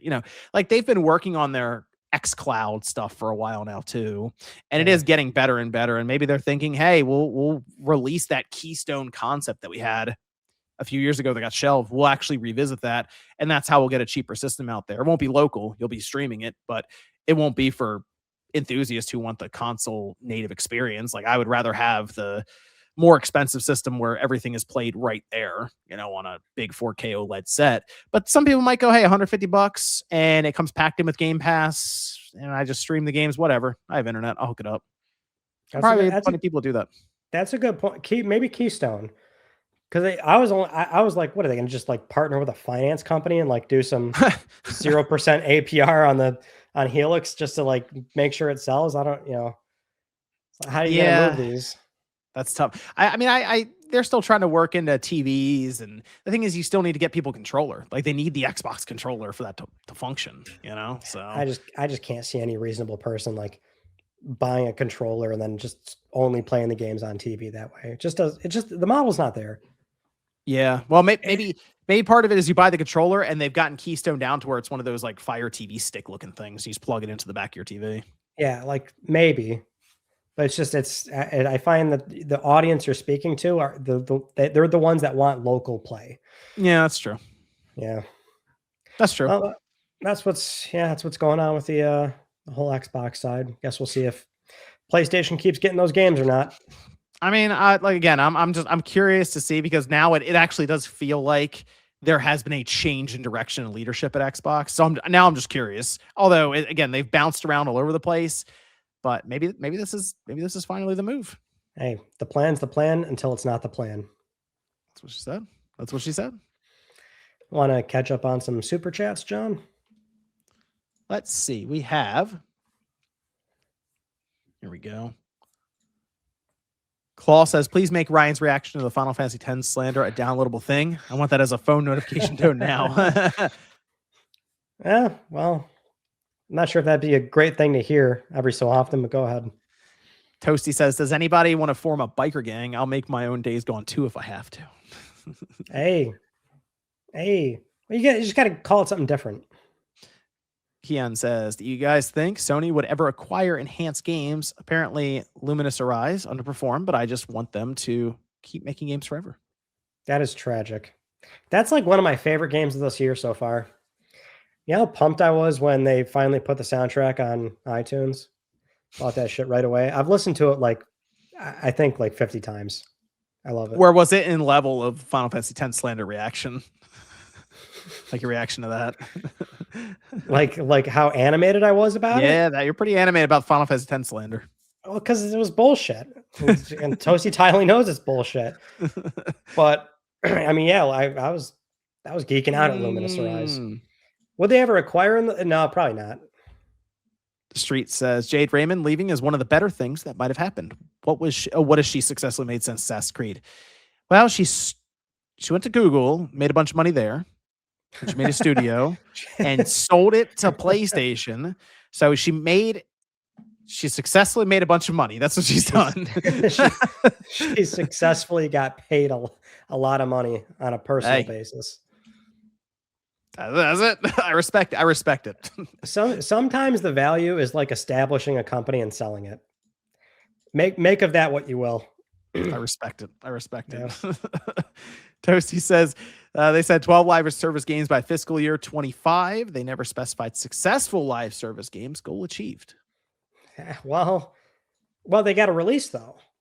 They canceled like more than half of them. So take your Final Fantasy X hating ass out of here.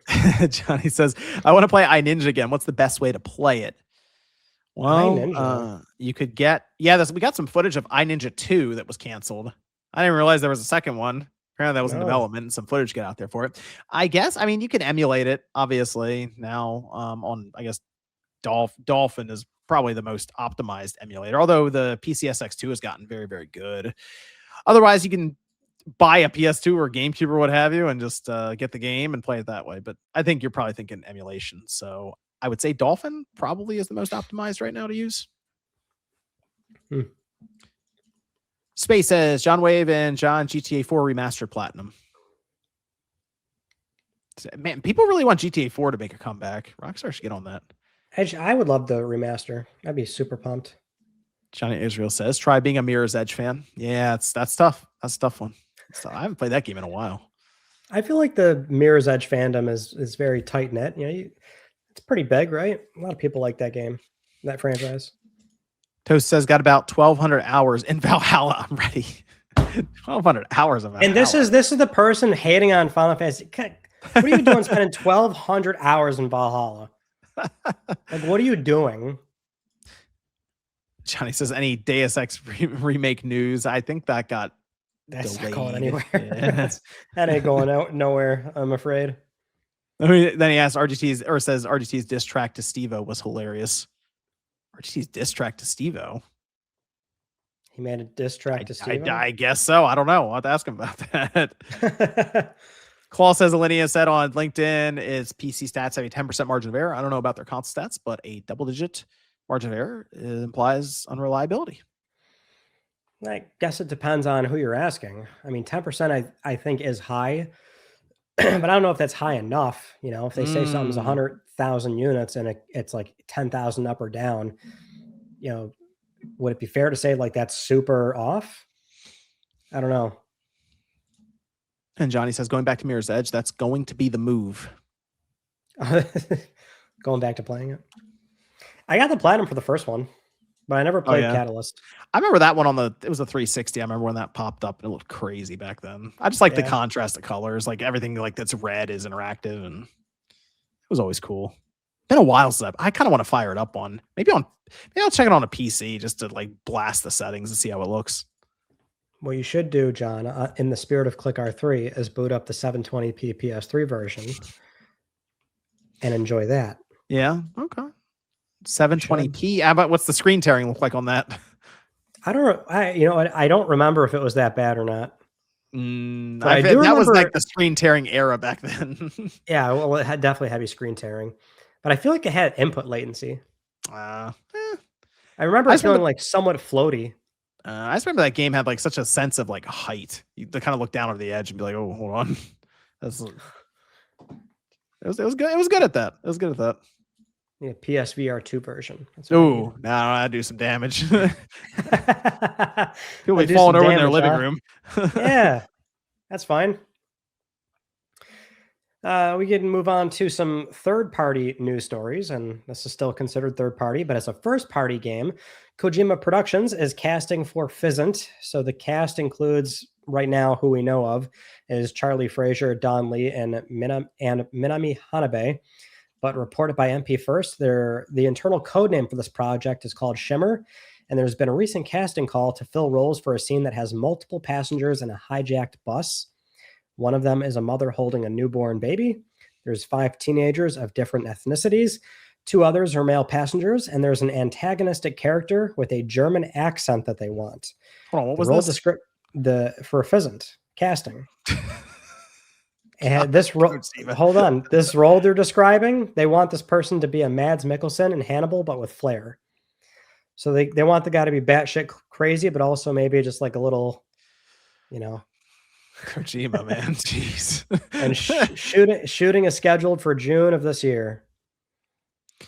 That's progress on that 2032 game. Yeah, it's just Kojima's crazy, man. Yeah. That's what I love about this. I'm reading this. I'm like, well, one, why do I really need this information? But then it's like, you read it just to see, and oh, they want a German accent and antagonistic. He's like Mads Mikkelsen, but with flair. Okay. Well, I guess we'll see. I guess we'll see what this.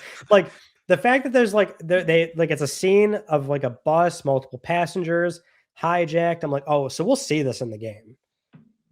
So I'm like, this is going to be a core memory for me now. When this game comes out, I want to see this and know what the hell's going on. I can't. I feel like this. He said, "Hey, people wanted Metal Gear. I'm going to make one." This thing's going to be like insane. Like Metal Gear is already crazy enough at times when it dips into supernatural. This is going to be like that times 10. Not crazy enough. Not crazy enough, really. Nope. Next up, we have the PS5 console exclusive Phantom Blade Zero.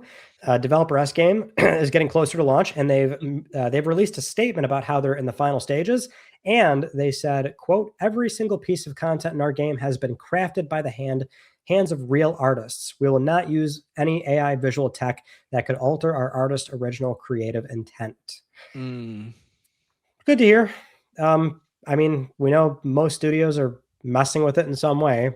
Just a lot of them either don't disclose it, or they're using a model that's just, sort of injecting temporary stuff or like cycling through the more monotonous tasks. But the art is what people tend to have a pretty big problem with. I think most people just care about the artist side of things, really, is all it is. I mean, maybe someone that comes to the programming, I don't know. I think a lot of people do use ChatGPT and Claude and all this stuff, and it's more the annoyance of what's given up for AI at this point in terms of pricing for things and focus of data centers and stuff, because it's eventually you got to go, is it worth doing all this stuff? But when it comes to gaming and development, yeah, a lot of studios are using it. I saw a couple outlets covered it today where person at Google did an interview. I think it was mobile games industry, and they said, "Hey, 9 out of 10 studios are using it," and then they immediately say, "Oh yeah, Capcom uses it," and Capcom's like, "What? Come on!" They're sitting there and they're like, "Come on, really? How could you do that to us?" I mean, that's the thing, though. Think about it. It kind of lines up. Capcom was there front and center with DLSS 5 or whatever. There's that's true. Requiem. So it lines up. I go, yeah, I see it. But then there were people at Capcom who's like, no, they have such a strong stance against using generative AI. And then I don't know. Everything I'm seeing right now, it kind of makes sense. Capcom's getting a lot of these games out right now. Oh, Jesus. Starting to line up. Well, at least everything I keep hearing is like, oh, we're using it, but it's not really speeding it up like people think it is. I think they're still trying to figure out like the best way workflow it's really speed it up. It's new. That's the thing. If it gets to a position where it does speed up stuff, I always say the thing that would probably make the most sense is a lot of the bug checking and like that kind of stuff, where you could give somebody who does QA these tools and they can find a bunch of different bugs, and it makes their overall process just more thorough. It's like you're not replacing the person. You're like, hey, here is something that's just better to use to find this stuff. And then the I game agree. hopefully comes out in better condition. That's where I think it's most useful. But the issue is that, it likely would replace a lot of QA labor. They'd probably have some on staff to sort of babysit the damn thing, but it's going to be brutal, I think. I think when it gets into the agentic stuff, that's the thing that's concerning people. It's not the AI tools where you have to tell it to do stuff like step by step. It's more so when you get the agentic and you're like, hey, go to work for this person, and it does it, Yeah. And that becomes more problematic because then it's like, oh, you can actually replace that person now. And that's the fear. It's all the layoffs and all the, unfortunate. Yeah. And that's brings up the question of what happens what are the companies who are replacing these people? Who do they sell to if the people that they were selling to don't have jobs now? Well, look, circling back to Phantom Blade Zero. Yeah. Game does look good. Game looks good. It does. Yeah, coming out. It does. It shows very well. They're doing some crazy looking boss fights, and it's not a Souls-like, even if it looks like one. They've been saying that a lot too. So it's so funny. Any action game now, they always gonna be like, hold on, it's not Souls-like, guys. It's like we've lost the identity of just the pure action game. Like Ninja Gaiden from back in the day, Ninja Gaiden 2 even. People kind of looked at that who hadn't played it before, and they were asking basically if it was a Souls game. It's like, no, it's an action game. Like, what? What is this? If it just even so much has like the hallmarks of like, more not slower paced action, but it looks a certain way with health bars and stuff. People immediately assume there's a stamina meter. It's over. This thing is a Souls-like. It's like, there's that bonfire I got to light too. Otherwise I lose my shit. There's a blocking gauge. There's a blocking meter. What's wrong with you? There's that gate. There's a gate. Yeah, man. Well. This was also a big story. This was 2 weeks ago now, but Rockstar Games data breach from Shiny Hunters. So this was kind of funny how this played out because that was hilarious. Yeah, this hacking group's like, hey, we stole some shit. Pay us a ransom. No company ever pays the goddamn ransom. So everyone's like, oh man, some big stuff's going to come out. They had like financial breakdowns of platform data and stuff like that, player activity. All it did was show that like they're incredibly successful and the stock price went up. So at least the data that we did learn. Mission accomplished. Yeah, is that Rockstar makes a lot of money. So shark cards are 74% of the revenue. 26% goes to GTA Plus memberships. the daily average they make from this game is $1.3 million, just under $10 million a week. Of that money and player activity, it mostly comes from PS4 and PS5. PC is the lowest by a decent amount too. Xbox One is next, then Series X, PS5 at the top. PS5 makes $4.4 million a week, and then PS4 makes just under $1 million.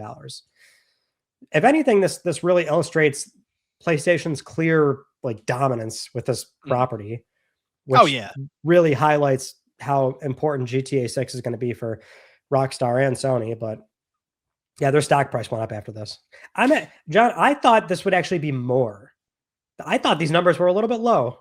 You think so? In like this game came out in 2013. I'm looking at this like, oh my gosh, they're still clearing $500 million over the last 14 months or something. I don't know. I was actually thinking maybe not $1 billion a year, but maybe like 700-800 million. Like I actually was like, oh, that's low. I mean, they figured out, people are putting all the numbers together, and they think this game has made like $14 billion, something insane. Yeah. That's ridiculous. That is crazy. So when I hear that GTA 6 is costing them upwards of $3 billion, I'm like, yeah, it should. Yeah. We want these companies that make a ton of money to then reinvest into these. That's the idea. It's like, hey, you make a lot of money. Okay, now reinvest into the game. That kind of feels low. $3 billion feels low. I'll be real. Let's just shoot for 5. Yeah, like I feel like they're gonna make the $3 billion day one, and probably even exceed the money they made from 5. Oh, they'll clear billion. Yeah, billions day one. Yeah. Multiple billions. Yeah. Are you just calling out that hacking group too, huh? All right. Calling them out for their incompetence. Well, that's who they were. I don't know. That's Ryan Benecki. channel Mystic Ryan over there. Oh my God, what are we doing, John? My God. Shiny Hunter is gonna all of a sudden the email is gonna come in. What was I supposed to? What, not give him credit? I mean, that's what they did. Nobody paid the ransom. It is funny. They thought they had something, and they're like, "We're gonna release this data." It's like, okay, they released it. Wow. Has a company ever paid a ransom like that? I mean, here's the thing: if it's done correctly and they accept the terms immediately, we probably wouldn't know. You know, but most of the time, the reason we find out is to put pressure on the company to pay the ransom.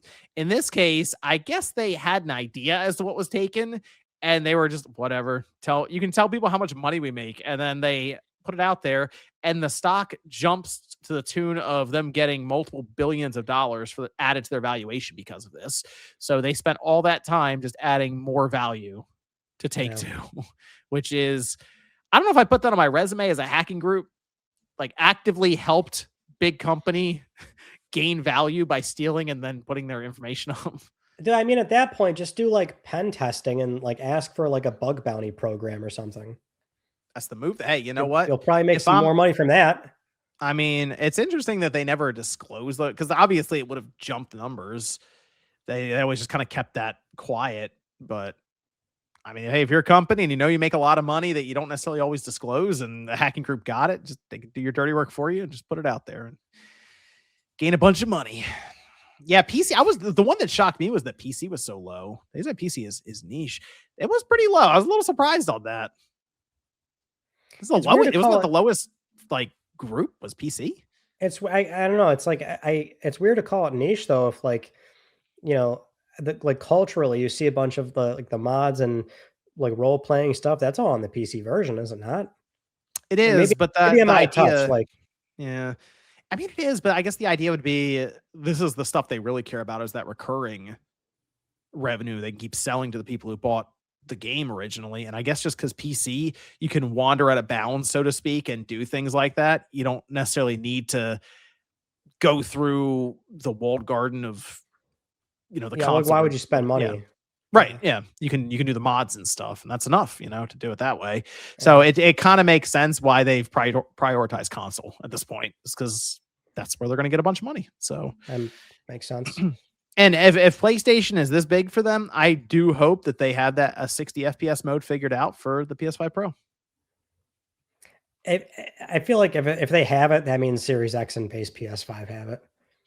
There's no way like there's just that much frame time available to Pro. It's the same CPU. Yeah, that's true. And they can't do it on base. I'm not convinced. Maybe the 60 FPS mode is the PS6 and Helix mode, basically. Maybe. Yeah. Maybe. Well, either way, you did mention this earlier, but yeah, I do have it written down here. Crimson Desert did hit 5 million copies sold. More pertinently, they did put out a roadmap of updates that they're planning on doing for the game till the end of June, which is a ton of stuff. Boss rematches, reblockading, difficulty settings, new skills, hiding back weapons, new outfits, quality of life updates to storage, more pets and mounts, UI improvements, control improvements. It seems like this is the kind of game where if you're not playing it now, like it is fine to sit on. Because the few complaints people tend to have, it seems like they're addressing everything. So good for them. Yeah, the game, I feel like from before it came out to now, it's already very different. And then probably by the end of the year, it's going to be incredibly different. It's going to be like a whole new game, basically. So if you're someone who's kind of been on the fence about this, you wait even a little longer is fine. But it's a game that if you bought it now and just play it off and on for the next 2 years, you'll still be playing it. It's that big of a game. So I think you wait for a PS6 version. That's what I think. I will say it is a little crunchy on that base PS5. You put in performance mode, it's like, ooh, I don't know. It's a little blurry. Even on Pro. It looks better on the Pro, but I did run into issues like I mentioned where the frame rate plummeted, and it was like, whoa, what is going on here? So no, you're right. It is a game that does feel a little too big for base PS5. I will say, just in performance, you got to put it in the 30 FPS mode, basically the quality mode, for it to look decent. Well, in the meantime, it is in pretty good shape now, though. But waiting will probably be better. So I mentioned earlier, but yeah, Black Flag Resynced was confirmed. That was today, coming out July 9th. It's not going to have DLC, multiplayer, but again, the box art says got to have internet to install from disk. But also reported by Insider Gaming, there is at least one more remake in development right now, and there could be more on the way, depending on how well Black Flag does. I would think it's 2, right? I think a lot of people like 2 a lot. Yeah, two needs it. 2. People have floated the idea of like any of the early ones, really. 1, 2, but 2 is so popular, it's kind of a slam. Like Black Flag, popular, pretty straightforward. It's like, oh yeah, people remember this, or anyone who does remember it will also recommend it to somebody because they're like, this is one of the better ones. 2, though, you're right, is the one that a lot of people point to as like the best one. That's probably the obvious one that the next remake is, I assume, and that'd be cool. I don't. That's the thing. People think of these games because Black Flag came out right at the end of the 360 and PS3 generation, to the point where, like, a couple months later, or a month later, it came out on the PS4 and the Xbox One. Right. It was like there basically at launch. Yeah. It was like that first cross-gen game. PS3, you could actually, there was an upgrade path for $10. Yeah. So I think about that, and then you go, yeah, man, that was, like 12 years ago, 13 years ago, almost now, 12 and a half years ago. That's a while. That's enough to me where you can do the remake and it feels like it's necessary. But so then go all the way back to 2, and it's like, yeah, let's get to 15, 16, 17 years or something. It's like, yeah, you probably can remake it. So I'm up for it. I'm up for 2. That'd be cool. Also, these aren't RPG. These aren't ones where they're changing the RPG elements either. So I like having the RPG mainline Assassin's Creed, but then also still getting these ones where they pair that back to like classic traditional kind of Assassin's Creed as well. So I like that. First time I played Assassin's Creed, I rented the first game from Blockbuster and played it on a 9-inch CRT on PS3. Did you really? And I hated it. How do you even see anything? I was going to say. I played on a 9-inch CRT for like a while on PS3, actually. I remember when the first one came out, dude, the hype was crazy for that game. Yeah. I was working at GameStop at the time, and people were going nuts. I think there was a whole midnight release for it and everything. So yeah, I was disappointed. It's like, I do not like this. This is not interesting. And then I was shocked that it became such a big franchise years later. That's my Assassin's Creed story. I remember when the reviews hit for the first one, it was a little surprising because I think it got like a 7.5 or something, or 7. Yeah. People were like, "Oh wow, really?" People were expecting like big reviews on that. Yeah, wasn't mind blowing. 2 is when it happened. John, Professor Layton is making his PlayStation debut after 20-something years. The long-standing Nintendo exclusive series from developer Level 5 has confirmed that Professor Layton and the New World Order Steam is coming to Switch 2, PC, and PS5. It's pretty big, pretty well synonymous Nintendo, not property per se, but people always tend to think of it like that. And yeah, it's coming to PlayStation. Are you a big Professor Layton person? No, not really. Yeah, but I don't know. I think this kind of stuck out. It's like, oh, geez, that's finally coming over. Sure. I mean, that's the way it is with third-party companies. To me, it's like, you may as well, if you can make it happen, you may as well just put it wherever you can. This is the first-party platform holder's responsibility to sell the system, or fund projects from third parties to do it. And it'd be curious. I guess interesting to see how it does, even on other platforms outside of Nintendo. Level 5 especially should be like going crazy. Like, let's put the stuff everywhere we can at this point. Kind of shocked they did it earlier. They kind of need that. Yeah. This was also very big, John. So we have a major update in the Stop Killing Games campaign, where they had their first EU Parliament hearing. So the Stop Killing Games co-founder, or the primary founder, Ross Scott, and also the organizer, Moritz Katzner, got to have their first appearance in front of the Parliament and fully present their case. And initially, it seems like every MEP, which is a member of Parliament, they were very receptive, seemed to enjoy the case, and they expressed support.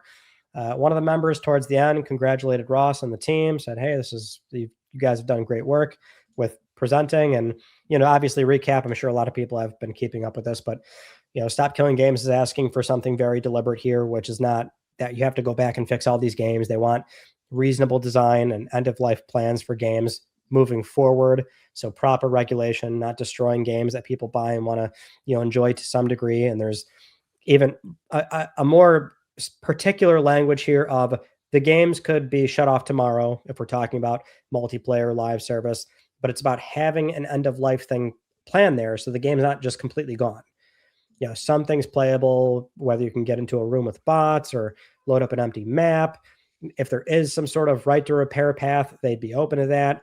Obviously, that's not nearly as viable with digital software, but sometimes games can be modded and private communities come up. So it was a pretty lengthy talk, like over an hour or something like that. But for people that are deeply involved in this, I mean, I'm sure you've already watched it, but it seems like we've got some good progress going on because the EU is where this stuff happens. Mhm. Like these regulations can get put in place. Europe's very big. It covers a lot of people globally. So in theory, if something ever actually got regulated, this very likely is going to have a downstream effect, as in everywhere the game is going to be the same because they're not going to design the game in two very different ways, obviously. So if publishers are beholden to a proper end of life plan for even the most online connected games, you will have something playable even when they abandon them, which I find is very important. Yeah, because otherwise the games just kind of evaporate. They just like disappear and that's it. Yep. So, I mean, the whole thing with the crew was weird because they were even taking it out of people's digital libraries. They just removed it. So, Awful. I thought I bought that. They just take it away from you. So I do like this. To me, it's only good for the consumer. I guess the opposition for a little while has been have these companies, these studios having to go back and retrofit the idea of offline mode to games that never thought it would need it. But now my hope would be going forward, if you're going to attempt one of these live service games, you start up development with thoughts of, okay, what if we do need to have this thing go offline? Let's figure that out from the start. So something that's just compliant and allows people to not get, even if you still have it, for example, like John, we can have our Concord discs, but you can't do anything with it.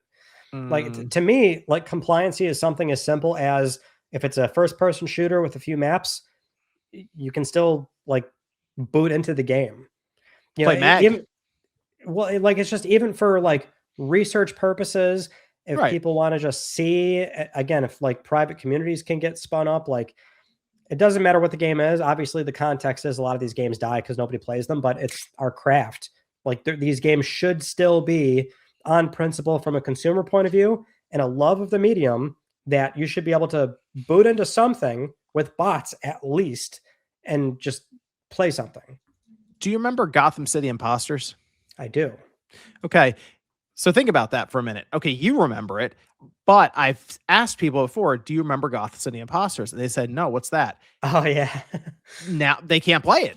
It's gone. Like it's actually gone. And it was a pretty interesting game in the time period that it came out, in kind of that mid to early Xbox 360, kind of time period.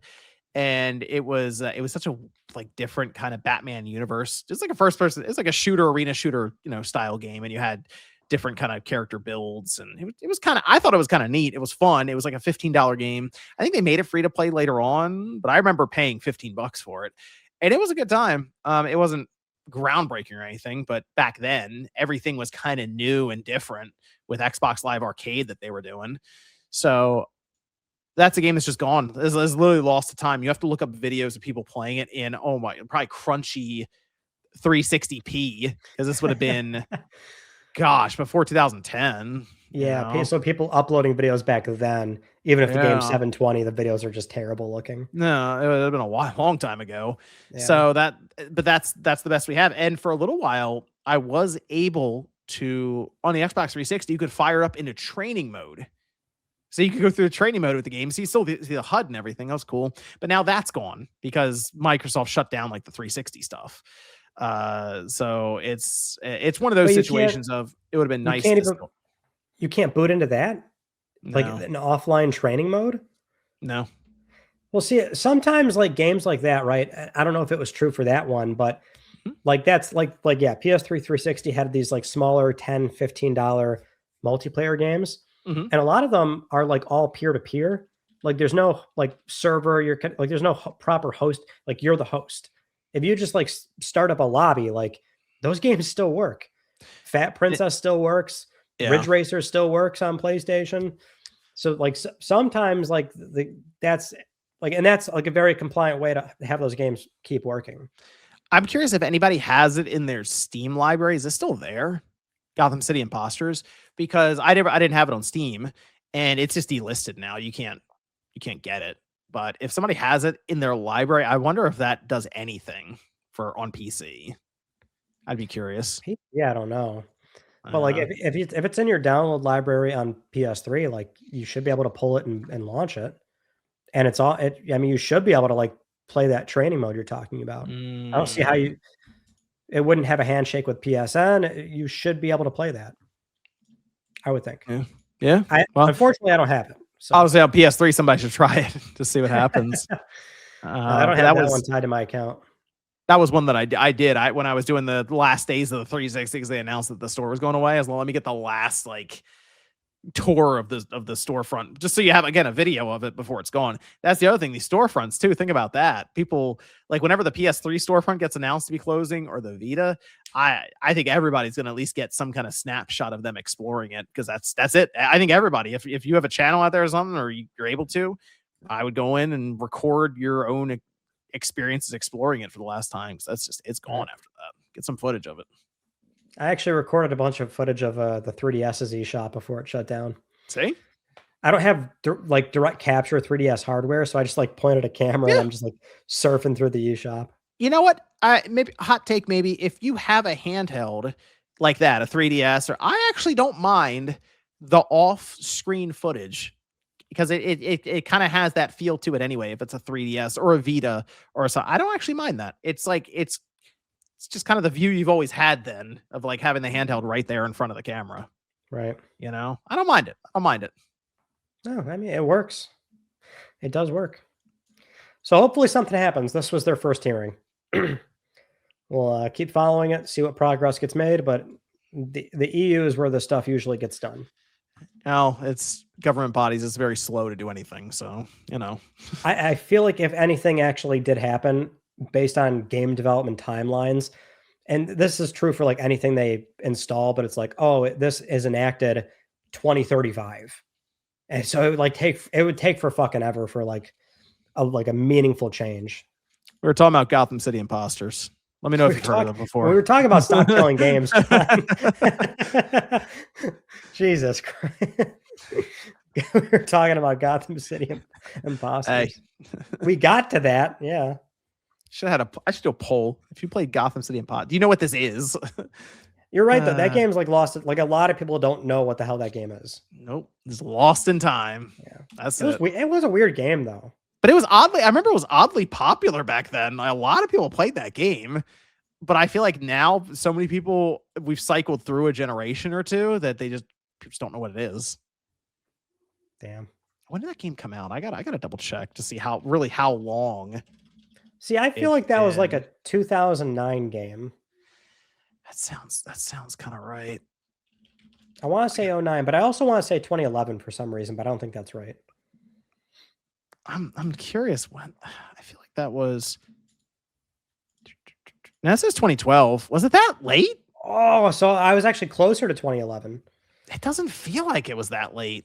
Yeah, I was thinking 2011. Damn it. Doesn't feel like it was that late. John, you have a horrible concept of time. I know, man. It does not feel like it was that late. Wow. Well, there you go. All right, we have some other shocking news to go over. One of our last stories here. Actually, this is our last story. A Bloodborne animated movie. It's confirmed. It's coming. Sony Pictures is working in collaboration with PlayStation Productions and Lyrical Animation on a Bloodborne animated movie. And Jacksepticeye, Sean McLaughlin from YouTube, he is serving as a producer on the game because he loves the fuck out of it. It's his favorite game. And so he is straight up being deeply committed to it. He's super excited. He's going to try and do right by the fans. But that is the new Bloodborne content you're getting. Not PS5, not PC, certainly no extra frames. So let's just nip that in the bud real quick. But you are getting a movie. Okay, so I know people saw this pop up and they're like, hold on, we're getting a movie, but not a. Yeah, that's tough because you see the card, people are posting with the image of like persistence or whatever. You're like, oh, okay, Bloodborne, and it's a movie. So I also saw, it was very random, I will admit, to see it pop up and say Bloodborne animated movie, Jacksepticeye is on board. I'm like, oh, what? But it turns out he's really into the game and and you know what? I thought about it further. I said, that's probably better because we see the random things that come out. Remember the Mass Effect story, and I think they refuted it, but it's rewrites for people who haven't played Mass Effect or non-gamers. And it's like, I don't know if I want that. This though, if he's on board as they're saying, that I would assume he would go, okay, let's line it up with Bloodborne, actually like Bloodborne, that the people out there who have played Bloodborne want to actually see happen. So, and it's animated, so I'd be really concerned if they were like live action. I'd be like, animated kind of makes sense, I think, for this kind of project. So yeah, sure. Yeah, at this point, the Bloodborne fandom has to realize you just got to get the ball rolling right now. If anything, I think maybe it's the momentum on the property. It could maybe open up from a little bit. It's still all speculation too. Like, oh, why this, not the game? From what we keep hearing, it's simply like, yeah, Sony owns it, but they're just respecting From's wishes. Yeah, and they've done other merchandise. Like they've been merchandising Bloodborne like crazy. It seems like it's the essence of the video game itself. That is something that Sony is respecting to not touch. And the only thing we have is that, and that's the thing that makes sense to me. Yeah, I'm hoping this ends up being pretty popular and that it does eventually lead to, hey, we are going to do something with the game. Yeah.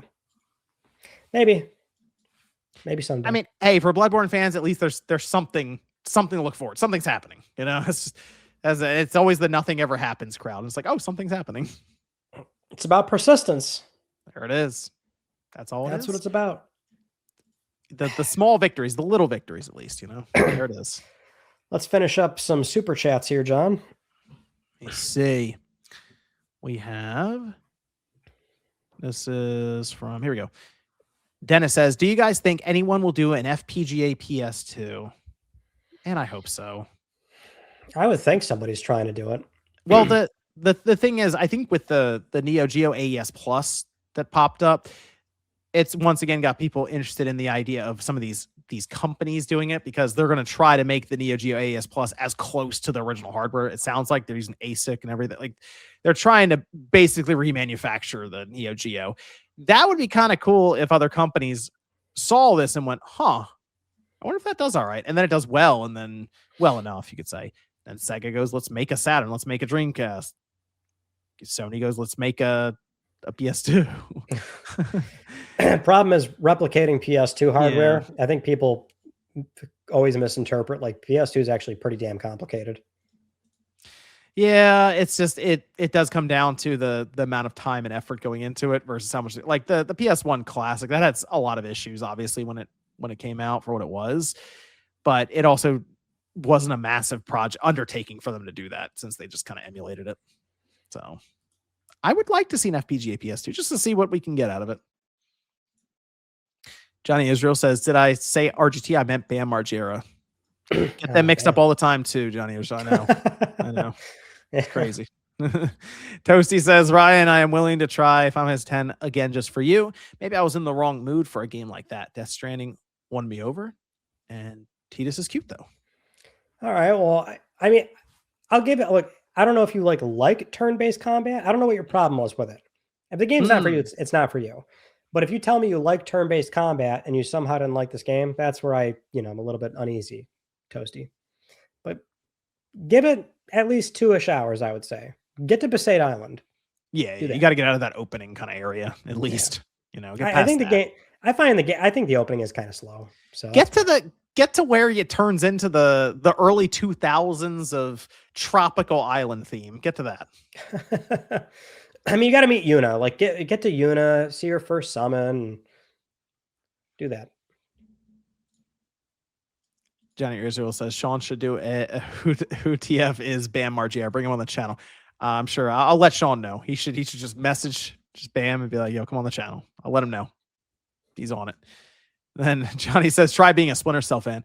Man, that one at Ubisoft apparently has been delayed too. So yeah, that's right. It's tough times over here, Splinter Cell fans. And he says, I want to play Splinter Cell Double Agent. What's the best way to play it? PC, probably, maybe.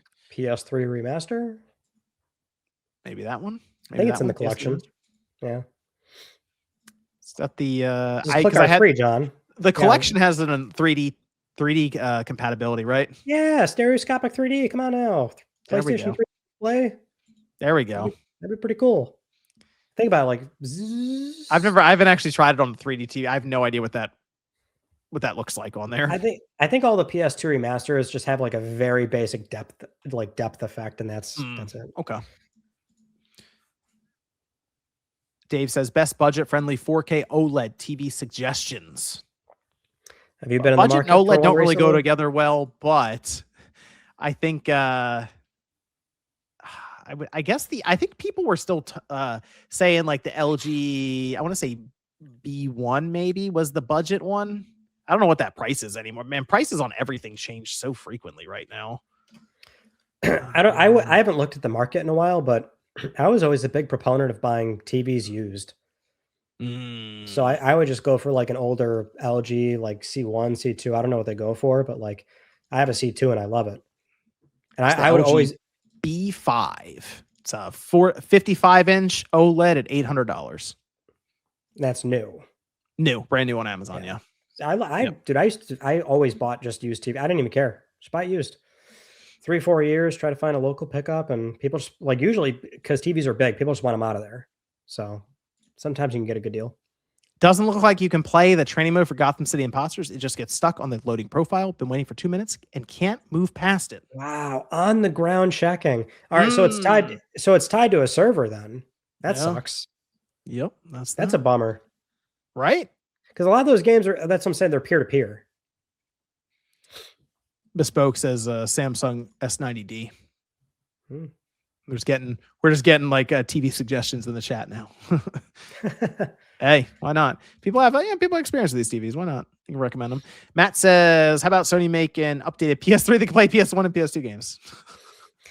I mean, my dream scenario is they fire up an SoC again for PlayStation 3. Gosh. And then put that on the motherboard. I bet PS2 at that point, I mean, they've got software emulation, but I'm not sure how rich and reliable the broad compatibility is for the one that they have in-house.